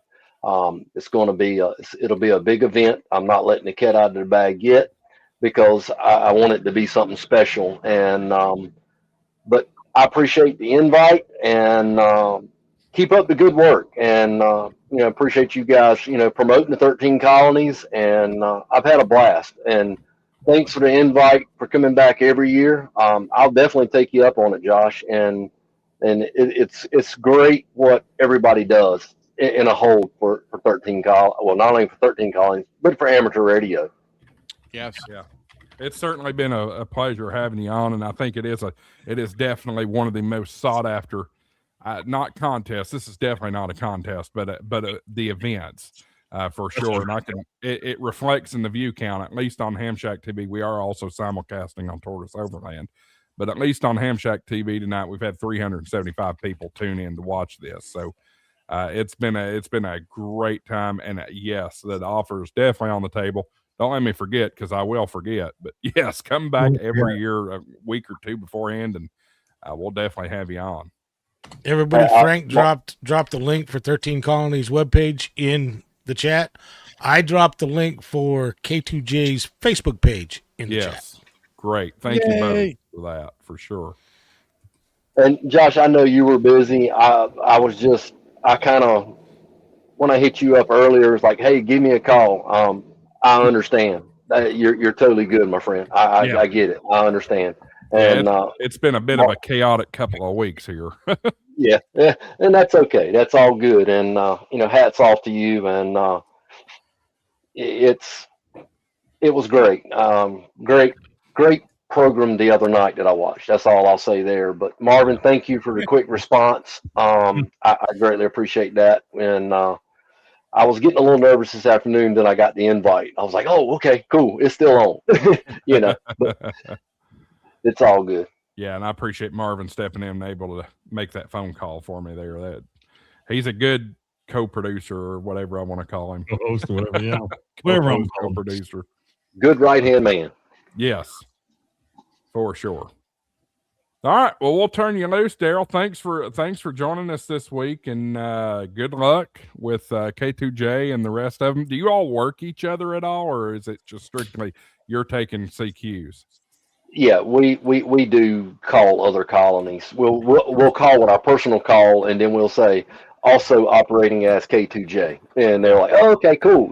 We support each other, and we all have fun and get out there. We Yes. just had our big Zoom meeting last week with all the colonies, and everybody's ready. Everything is on go, and we're excited and hope to work everybody out there on the air. And Cool. we're gonna try. Do you guys use any volunteers from outside of the colonies to maybe work remote? The transmitter and antenna has to be in North Carolina to work as a K2J operator. Okay. If That applies for, I think, all the other colonies as well, as far as correct. them know. Yeah. Well, I mean, it's like a remote operator. So somebody could volunteer to work as an operator if they're doing it remote. Like, for example, I can work remotely from my shack here, wherever the transmitter is. Correct. Yes. We have one station that has a remote. We don't have one. We have actually talked about that because we've had some operators that has been good operators and they've moved away. Yeah. And they were like, hey, can you get a remote station up and working? And we've talked about that. I'm at the situation where I might, now that I have moved out deep into Franklin County, North Carolina, I might be able to have a remote station where I could let someone like Tim, like you. Yeah. The transmitter will be the transmitter's in North Carolina, the antenna's in North Carolina, and you can. Yeah, actually, I have W2RE. I think y'all have heard of him, Ray. Yeah, I know Ray. Yeah, I've tried to talk to Ray a couple times and get in, and because Ray has got a very nice antenna set up in the mountains of North Carolina. Oh yeah, and it was not too far from my old QTH when I lived up in Mount Airy, and I want it for that particular purpose, just like you said, Tim, where I'm trying to work it out with Ray to help support his group and support K2J and with the remote station in North Carolina. That is on my radar. I'm glad you brought it up because it just kind of lit another fire up under me. Ladies and gentlemen, I had no idea we were in the presence of a Mayberry resident at one point. Yep. Mayberry. I retired and moved up there for about 5 years, and me and my wife decided it was time to go back home, and I love it. Mayberry is a great place. I've been over there in Mount Airy, I should say. I've been over there and visited. Of course, did all the touristy Andy Griffith stuff, but it is a great town to visit if you get a chance. You'll be surprised how many when I'd be basically on the air, doing something. Somebody says, "You're from Mayberry?" I'm like, "Yeah." I said, "Anytime you want to come visit, the only place you can go in Mount Airy, and you're welcome to come stay at my house if you're a ham, and you can come to the Ham Shack and play on the air." And they were like, "Are you serious?" I'm like, "Sure, come on." But I'm no longer there now. I'm known as the voice of Centerville, North Carolina. And there ain't nothing wrong with that. All right, well, we'll start getting ready to wrap up. Again, thank you, Daryl. Appreciate you coming on. I hope you didn't get too put off by us going off the rails. That's HamShackTV for you. So. Man. I had a blast. It was great. And hey, Daryl. Yes, sir. Daryl, this was tame. Yeah, this was tame.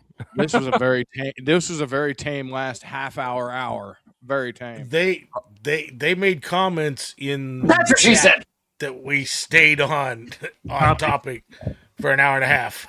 Yeah. Well, hopefully his ears aren't ringing from the stupid smoke detector. Oh, things Oh, I love to be an Oscar Mayer wiener. You are an Oscar Mayer wiener. Somebody needs to take his toy away from him. Hey, can I ask a question I don't think I'd asked yet? Sure. Yeah, go ahead, Nolan. How did you become a volunteer for 13 Colonies? Great question. Yeah, go ahead with that, Daryl. For the 13 colonies, okay, well, I explained earlier how I became a K2J operator, but when the 13 colonies grew to be as large as it is, we were trying to get members throughout the different colonies to step up and be like officers or directors to keep the event going. And it was pretty much, we volunteered. They sent it out to, Bob kind of led it up, sent it out to all the different colonies and saying, anybody want to step up? We want to make this a nonprofit organization. We want to do it right and in honor of Ken, get it right. And I guess you'd say I stepped up and volunteered, and it's been great. That's kind of how I done it. And 1, 2, 3, 4, about it, 3, 4. it's a few. I'm 1, sorry. 2, 3, 4.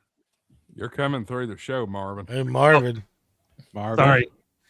No, okay. All right, I was like, back through. okay, he Test can them. count. Wasn't working. My apologies. You're good. But that's how I done it. And in a few years, I'll step down and let someone else take it. And run with it, because new ideas, new stuff comes around, and I'm just really glad that I can be a part of a growing team. Awesome. Awesome. Sorry, I had to throw that up. It popped up on my channel. This Dan 1066 says, "Hi all, I'm late to the party and have to watch the replay. Was there any hints or suggestions for new technicians to try and complete this task?" Well, technicians, first and foremost, you're going to be limited quite a bit because you're stuck on 10 meters. However, there is D-Star, so that's an opportunity for some work. But who else has got something for 6 that? meter. I don't know how many stations you're going to be working on 6.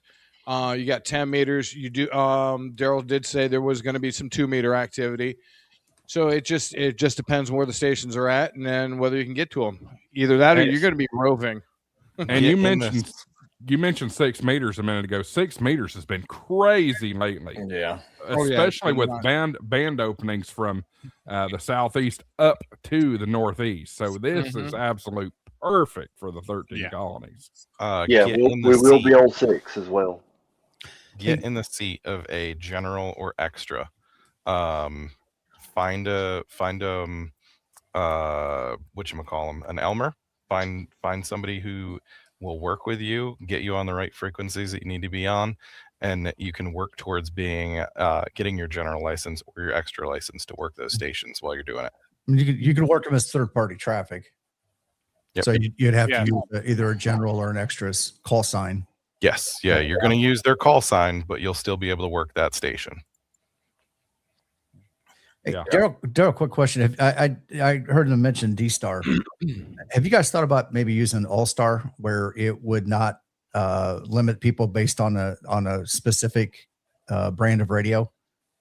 Well, that's interesting.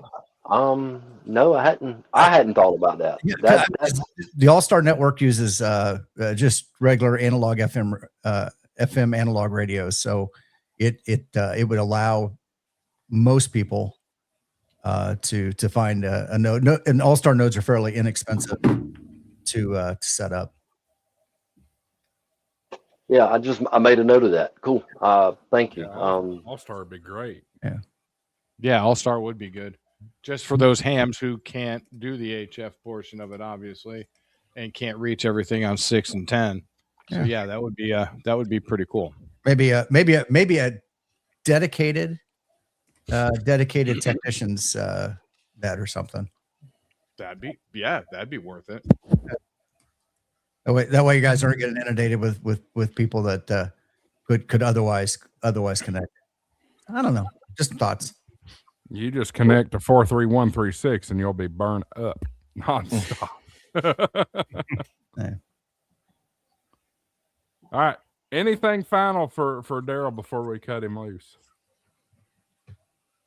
No, once again, Daryl, thanks for all that you and the volunteers do to keep 13 Colonies going and run this special event. Absolutely. Can't say it enough. Yeah. Appreciate it. Appreciate all of y'all. Thank you. Yeah, great to see you, Daryl. And if you, if you need any help getting getting any of your friends set up with World Radio League, any of the 13 colony stations want to set up with World Radio League, just give us a shout. All right. We Mike can do that. Yeah, Great networking system would be great, actually. Honestly, just create a single account and everybody can log in and all log to the same account. So that's a good point. You can do and World Radio League would spot you. It works beautifully. It really works beautifully. Everybody just log into the same, K2J account, and it just all streams to the same spot. Yeah, but that's only for, they can't use K2J for all the colonies.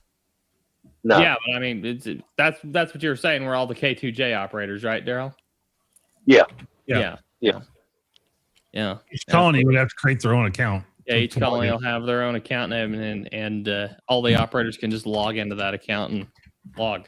So They can very simple. And you can Very track easy. each individual operator too, correct? Yep, we can track individual operators. So, individual cat control on each one if there's different radios at different locations. So yeah, absolutely. Okay, cool. Yeah. Well, thank you very much. Feel free to Daryl. shoot us an email, Thanks, Daryl. Daryl. Well, we can walk you through it. It's really simple.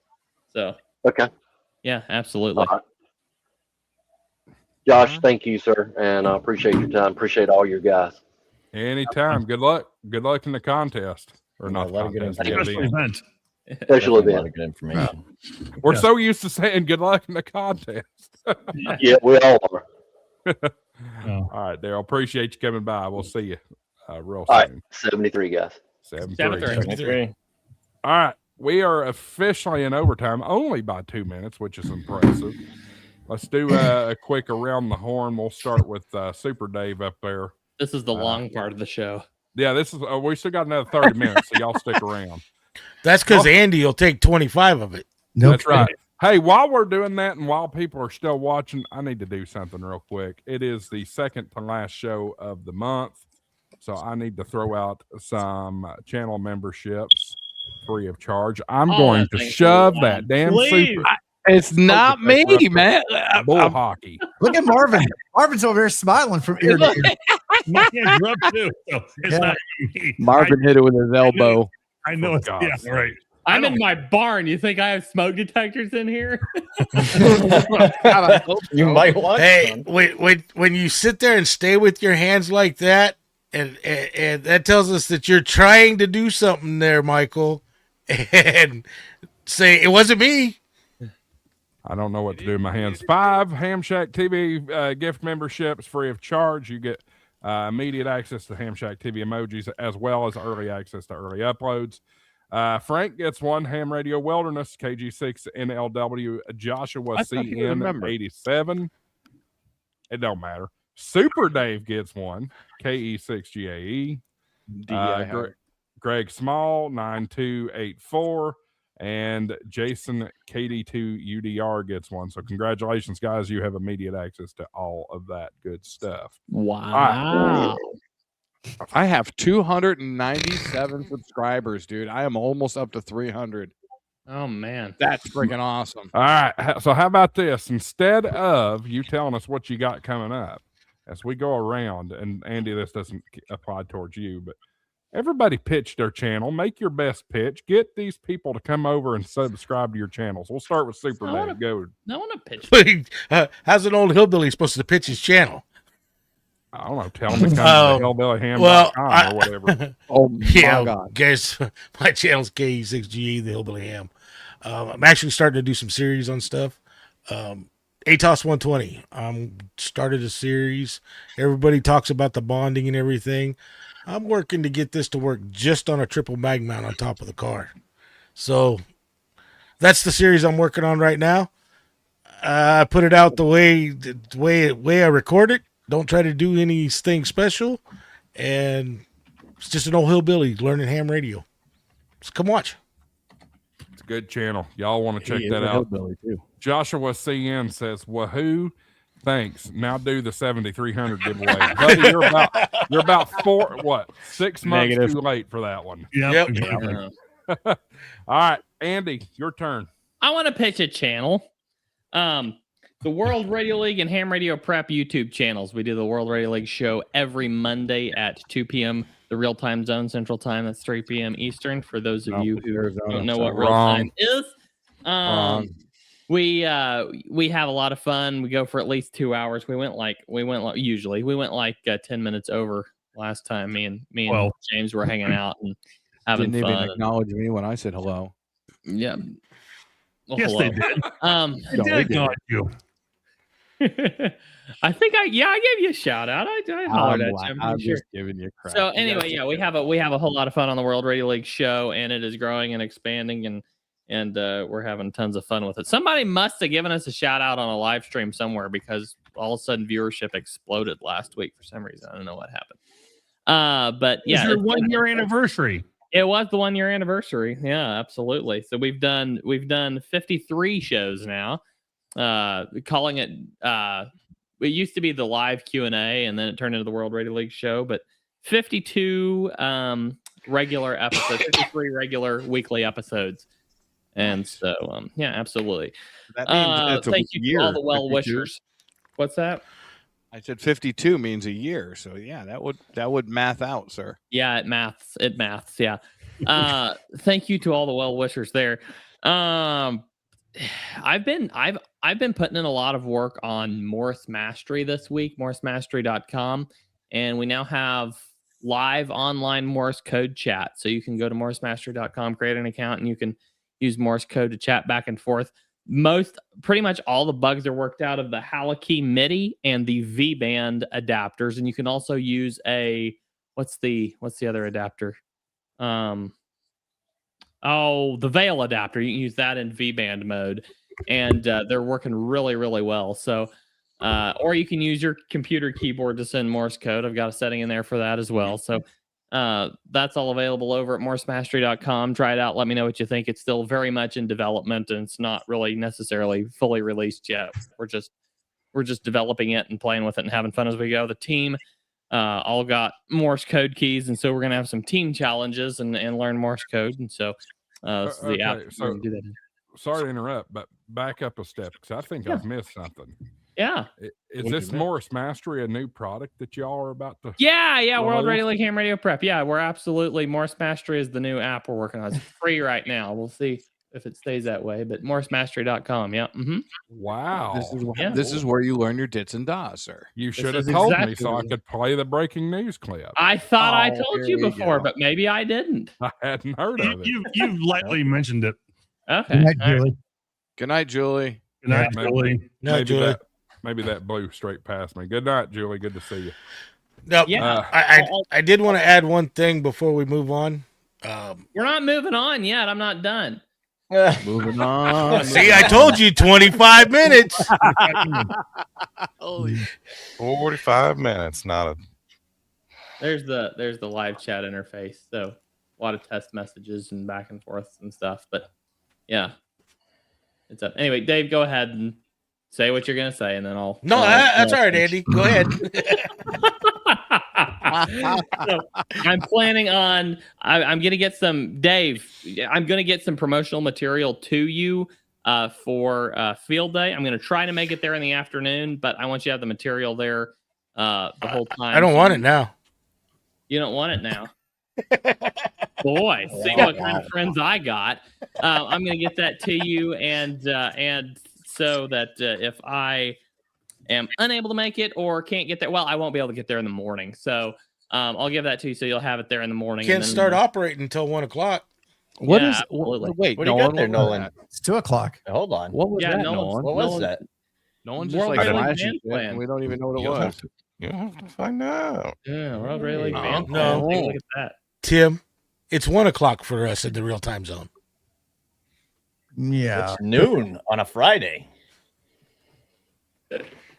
Anyway, so I'm going to try to be with the Nexa Club for at least Saturday afternoon. So late afternoon, evening. Looking forward to that on field day.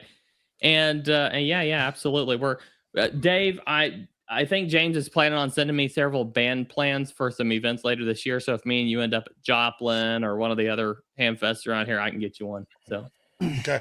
Hey, where's my sticker at? Damn it! Should have came to Dayton. That's right. Marvin. You know, should have came to Dayton. Yeah. Marvin, take your turn. Promote your stuff. Can I have my 20 minutes too? Yeah, you can have 20 minutes. You can have 30, sir. So I've got one more podcast, maybe 2 coming out before field day. I did my last big one was talking about how important your coax is and checking it and making sure you're testing it and knowing all your fittings are in good, good connection thing, everything like that. So we've got some other topics we'll be talking about preparing yourself for field day and making sure that you're having one of the best field days you can this year. So that was one of my podcasts coming out probably by Monday for sure, if not sooner. But because I'm going to try and I'd like to get one more in before then, or I may combine the 2 topics and put it into one. But yeah, we're over 75 episodes now. I've got 773, something like that, subscribers into my YouTube channel. So thank you all for coming and liking and subscribing. And I don't really have much of a video coming out of Alaska this year. I didn't really do much for recording at this point. We were struggling so hard to make contacts that it was, hardly worthwhile trying to record that. So it took hours to be able to make that happen and accomplish that. So I'm not going to, kill somebody with that much time, but I've probably got another video coming out over by the weekend here too. I've got to get being gone for 10 days. My garden needs tended to, and my yard will have to be mowed twice. And I've got my back 2.5 acres that needs to be mowed as well.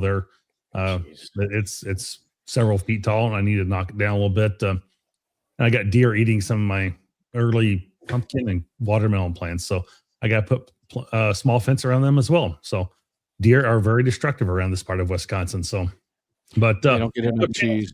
Channel's doing great, and I appreciate all support. And we've got over 30,000 downloads on the podcast. Awesome. So I mean, it's doing really well, and it continues to have a great number of downloads every day. So I appreciate that. And we're in over 46 countries. So I've got world people listening around the world, which is really cool, and I'm very humbled by that. So it's pretty cool. So it says something, and I know we're still somewhere in the top 30 of podcasts. So you have a partnership with you set up a partnership, right? With World Radio League and Ham Radio Prep. Oh yeah, I've got that. Yeah, for sure.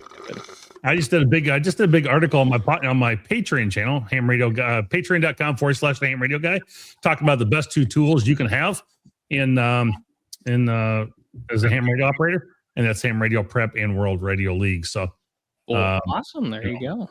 Use code Ham Radio Guy. Use code HamShackTV. 10% off. That one, but KE6GAE. And 0 API. But Ham Radio 2.0. And I appreciate all the support. And again, listen for those field day podcasts. They should be coming out. They'll be very helpful and good information. And we'll talk about the Alaska trip a little bit too on that podcast. We did just post a guide on how to use World Radio League for field day. We posted a video on that on the YouTube channel. So is it Ham Radio League for Dummies? World Radio League. World Radio League. Sorry. You might as well be. Yeah, you can go check that out. You mean I can read it, Andy? It's a video guide, Dave. So I put out that There's brings me to pictures. this point. I put out a video a couple of days ago. I'm doing something totally different for field day this year. I'm going to be at one hotel. We're going to operate right here, and I'm going to live stream part of it. But I got a special event call sign, Whiskey for India. That's a 1 Delta in field day. Yeah, that'd be a 1 Delta, sir. Are you sure? If you're operating from your house on commercial hotel power, is the winter 1 field Delta. day. Delta is the field day. Or you could specially be a 1 Alpha hotel. Yeah, I'm definitely a 1 Alpha hotel, given the events of the past. Anyway, we won't go there. Anyway, let's move on to. I guess we're going clockwise here. Michael, you're up. All right. You want me to make me big, or you want me to make me big? I'm bigging you. Make me big. Hey, what's going on, gentlemen, ladies, and other amateur radio operators? Tortoise Overland and for MFL. Please check out our. Please check out my channel. I've got 297. Yeah, thanks, guys. I've got 297 subscribers. Please come to subscribe to my channel. Please come watch the Tortoise and Hare show at 7 p.m. on Wednesdays. Quality entertainment, I might add. Y'all need to go watch that. Yeah, it is, dude. We have a blast. 7 p.m. Wednesdays, Eastern Standard Time. 7, 6, 5, 4 p.m. Arizona time. And we also have Weekend Warriors podcast tomorrow night on the old Grouches channel, N1 OG. We have the Weekend Warriors podcast where us as amateur radio operators / military veterans, we get together, we BS, we talk about our problems. It's not a sad ham. It's veterans helping veterans. So please come watch. Please come watch it. It's a blast. I'm going to try to get W1BB. That's it. Eric N1JUR is going to be doing the Museums on the Air on Saturday. He's going to be. They're going to have a station W1BB. Which is in Wrentham, Massachusetts. They are going to be running a special event station for the Museums on the Air. I am trying to get down to the Titan Missile Museum and get on the disc cone antenna because it is a museum. So I'm going to try to get on the disc cone antenna if it's not occupied on Saturday. I'm going to bring a tent or something, because it's going to be between 105, 107 in Tucson. So I'm going to try to get on the air from the disc cone antenna, the old Air Force disc cone antenna from the Green Valley Amateur Radio Club in Green Valley, Arizona. So that's all I got. Hey, and if Daryl's still floating around, if he's in the background, thank you for showing up, and thank you for all the information for 13 Colonies. For sure. See, I only took 5 minutes, Andy. That's the way it's done. Well, Michael didn't say something, but the Tortoise and Hare show, your giveaway that you're working towards. Oh yeah, for your 500 subscribers. He's giving away a 7,300 to whoever that was. No, there was nothing said about a 7,300, but we've actually turned it into a race between me, Rabbit, and Tortoise. Who can I'm get at to 297 first? I'm at 297. If I beat them to 500, I will throw an HT into their giveaway they're going to be doing. And I'm at 365 right now.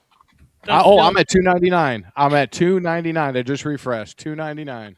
Now's the time, Come on, folks. people. Vote. Get me Vote up there. who's doing it. Go to Michael's or go to Dave. This feels like the makings of a brand new fairy tale. The race between the hillbilly, the tortoise, and the hare. I'm actually at 367 now. The tortoise and the hare have teamed up. All right, You're gonna turn Josh into the new Aesop. Yeah, but you know what? Old hillbilly's gonna win because I'm just gonna pull the shotgun out. Oh, that ain't right. That is not right, sir. Not a hairy hillbilly. Who are you pulling that shotgun out on, son? Well, they were acting like the tortoise and the hare were going to gang up and beat me. So, old hillbilly, he'll stop the tortoise and the hare real quick. I'm at 299. Come on, let's go. I'm at 299. What am I up to? 299. Damn it! Come on. If you haven't subscribed to me, I can't help. Come and get me. Let's go. Let's go down into the South Pacific and see what EOD's up with. Oh, what's going on, guys? Not a whole lot. If you're into satellites, amateur radio and space, science, technology, rocket launches, anything like that, I do a weekly show on Rockets and Radios. That's the name of my YouTube channel. Swing on in and see what's going on every week. It's always some news and information about what happened during the week in amateur radio and space. Go see EOD Kaboom. If you need anything space, just come my way. Hop into the channel. I have a live tomorrow at 18:30 Eastern. That'd be 22:30 UTC. So come on in and hang out. It's usually a fun, relaxed show of a bunch of people that don't know what they're doing, talking about space. Bunch of space nerds. So come on down. It's got to be space or something like that. Whenever the guy has the freaking worm NASA logo on his knuckles. It's a great stream, guys. Go check out EOD's That is a channel. true nerd. And the Trash Panda. Are you kidding me, dude? Pull that down. Let's see the trash panda. Yeah, see. Yes, the trash panda. rock. Also the mascot of the Huntsville baseball team. I might Yes, add. it is. And I've got a note. I just noticed something when I took you full. I love the Radio Shack sign up there. That is awesome. Oh, cool. Oh, that's I got the old logo over here. Well, anyway. Well, he also has both the logos. explosives 1.1 out there. All right, Gray Man time. You've got something in here for us, don't you? Yeah. So last night, oh, by the way, two things. Go ahead and pull that back for just a second. Okay. Yeah. Ooh. Yeah. Someday. All There right. we go. So last night we had Walt, Salty Walt from Coastal Waves and Wire on the Ham Radio Kids table, and had a good conversation about gatekeeping in the amateur radio community. And Andy, Wow. it was a good one. So I do encourage people to go check What are that you out. looking at me for? And once again, we're the only way we're going to change the hobby is to be that change. So I hope this starts a conversation to where we can get that. Now, after we wrapped the show up last night, I was sitting here, and we had I don't know what was going on, but there was here in the Midwest, there was some concerns about the tornado outbreaks and everything. Our tornado sirens went off, and that picture, go ahead if you could bring that up. That is Bryant's Lake, and that is where I normally sit to do my Sunday morning live stream. And just right here on, and I'm not sure if it's showing up, but the top part of the lake on the right hand side is actually where I sit. That is a tornado that came through there. Oh man, a couple miles from my house. That's crazy. So wow. I went down there. The forest is completely closed. But I went down there, was able to park in that lot again, and I walked up to the front entrance. And I don't have any of those pictures. I still got to pull those off. I filmed a couple of videos, but that's what the path looked like. And how far is that, Tim? How far does that go? It was a massive tornado. It was Holy massive tornado. smokes. So it Crazy. zipped through there. My house is right. Did you send those? Miracle, right? Right Did out you of there. did you send those pictures into the National Weather Service? No, these pictures are from a local newspaper. Yeah. Okay. These are not mine, but they're on Facebook. Okay. This is Interstate 69 that comes through, and this is the thing. So if anybody was watching either Max Velocity or Ryan Hall about 9:55 Eastern time, they were tracking this going through. And I'm going to say one thing, and I appreciate Dave was actually one of the people that reached out to me. I had several people through multiple modes of communication reaching out to me, making sure that we were okay. Because I'm very open about being down at the Morgan Monroe State Forest. So a lot of people heard that, and so they were blasting that out on those two streams last night about where this tornado was and tracking and everything.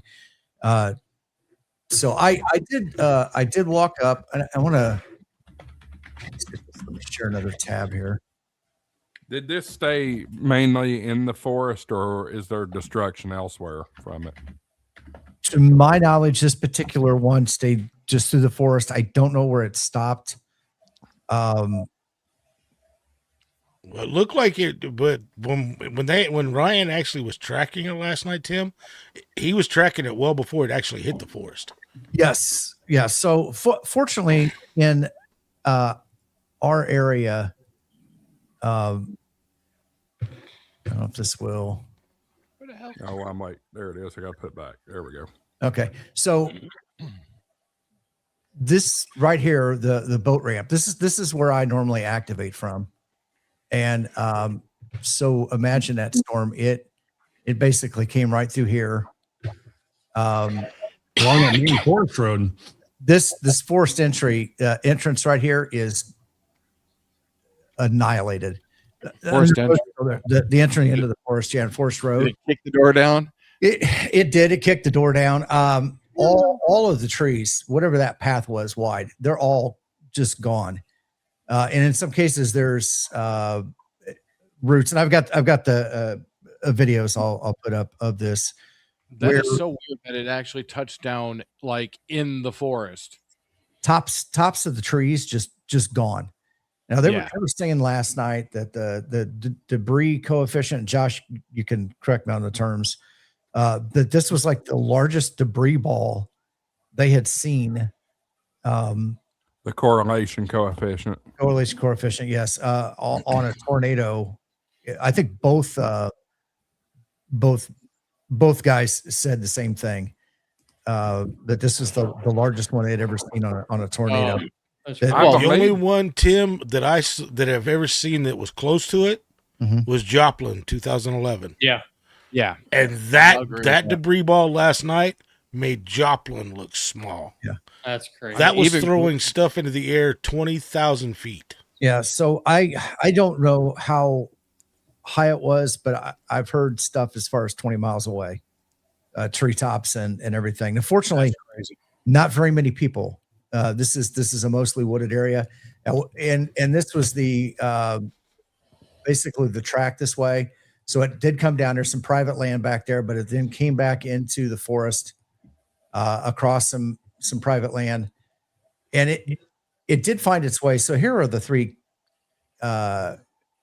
primary camping campsites: Scout Ridge Nature Preserve or Scout Ridge campsite. And that's primarily for youth groups and everything, but the nature preserves there. That's also a POTA entity, if you've probably heard me, but Mason Ridge. And then there's another one up here that may not be on the map. It's an overflow to these other two, but there were people in there. They were trapped back there today, but they were safe. We have those vault toilets out there. It's primitive camping. So they have these concrete vault toilets that double as storm shelters. They were on Ryan Hall's stream last night. There was actually some people in the campground that when he first started talking about it, they said, "We're out," and bailed.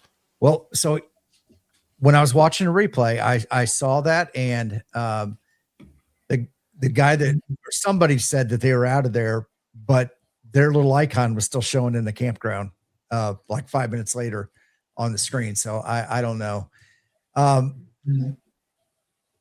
So it did come through there. My wife did speak to somebody today that was in the campground. They had them set up somewhere in here in temporary, but they can't get in or out right now. Not in vehicles or anything. So they're at least at 5 o'clock this evening, they were still back there. And so I don't know how many people. When I was down filming today, there was a conservation officer, a drone pilot who was just put a drone up. And so I was talking to him, and he said, as far as he knew, there was no fatalities or anything. But just 3 years ago, we had tornadoes also in the same area that came like right through here and destroyed a bunch of stuff. Now those hit this big bridge and then went up into town and caused a lot of damage up there too. So and those tornadoes down in Monroe County and Owen County went into McCormick's Creek State Park, and there were fatalities in that campground. And that campground 3 years later is still closed. And my understanding is that it'll probably be closed indefinitely. It caused that much damage. So all I can say is thank the good Lord that this mainly stayed in wooded terrain, unpopulated terrain. Yes, it sounds like there was, some damage to some things, but I mean, had been what, just judging by that map, maybe 3 miles north, we'd be talking about a very, very different conversation. Oh, absolutely. Absolutely. Yeah, that's amazing. That's why when I was watching it, because I was listening on our Skywarn for storms here. I was watching Ryan Hall's, and as soon as he said, "Yeah, over here is Morgan Monroe State Park," I immediately started reaching out to Tim. Yeah. Because I knew that where he activates is basically just around the corner from his house. Yes, and it is. I live about 5 minutes from the forest, and depending on where it's at, it takes me about maybe 6 or 7 minutes to get to the Bryant's Creek where I 6 or 7 where I do the Sunday live stream. Now, right now, and once again, I don't know how long. I did walk up Forest Road, and I went back to the point where the damage was minor. So I don't know how long it's going to be that they're going to keep the park closed. But I'm assuming it's going to be for the next few days. At least when I say closed to automobile traffic. I was walking back there, and nobody said anything to me when I was on the Forest Road. So a quick aside here. Josh, read that message.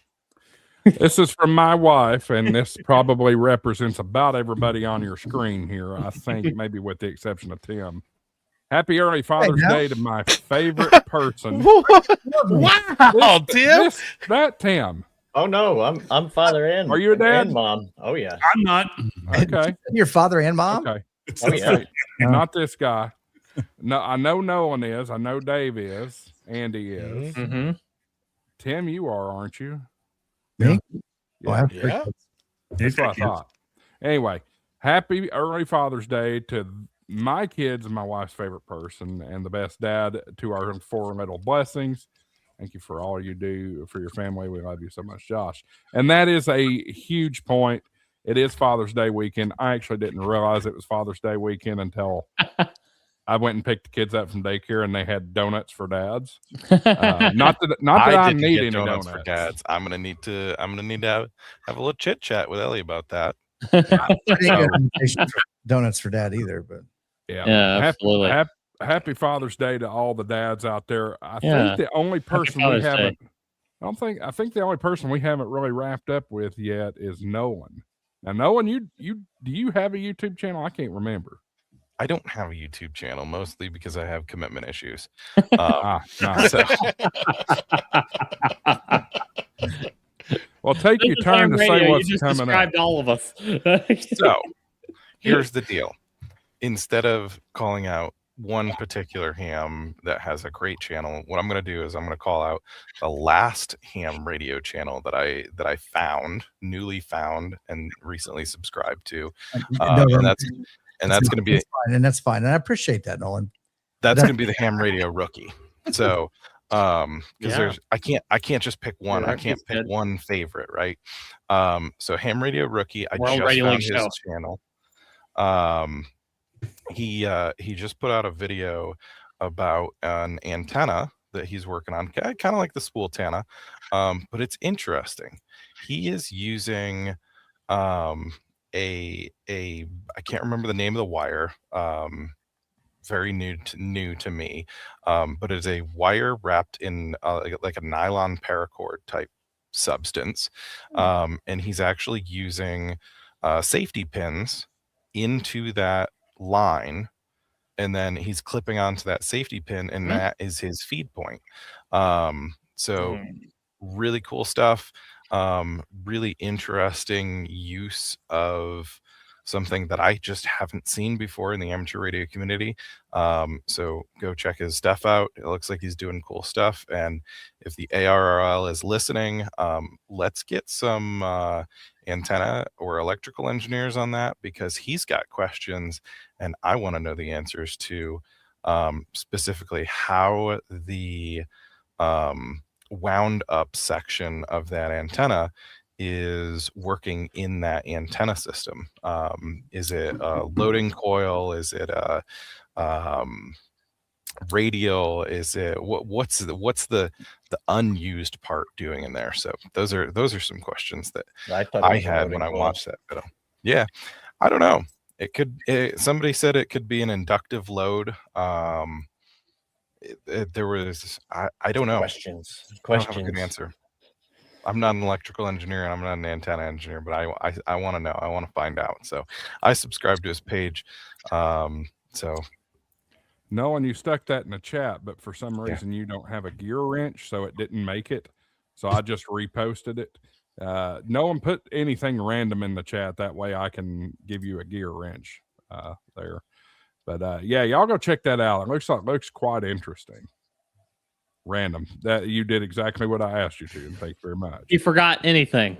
I was typing too fast. Yeah. Funny.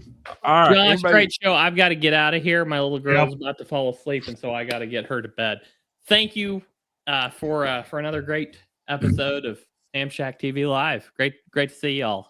Looking forward to the 13 Colonies event and field day. A lot of fun. Appreciate it. We'll let those guys go.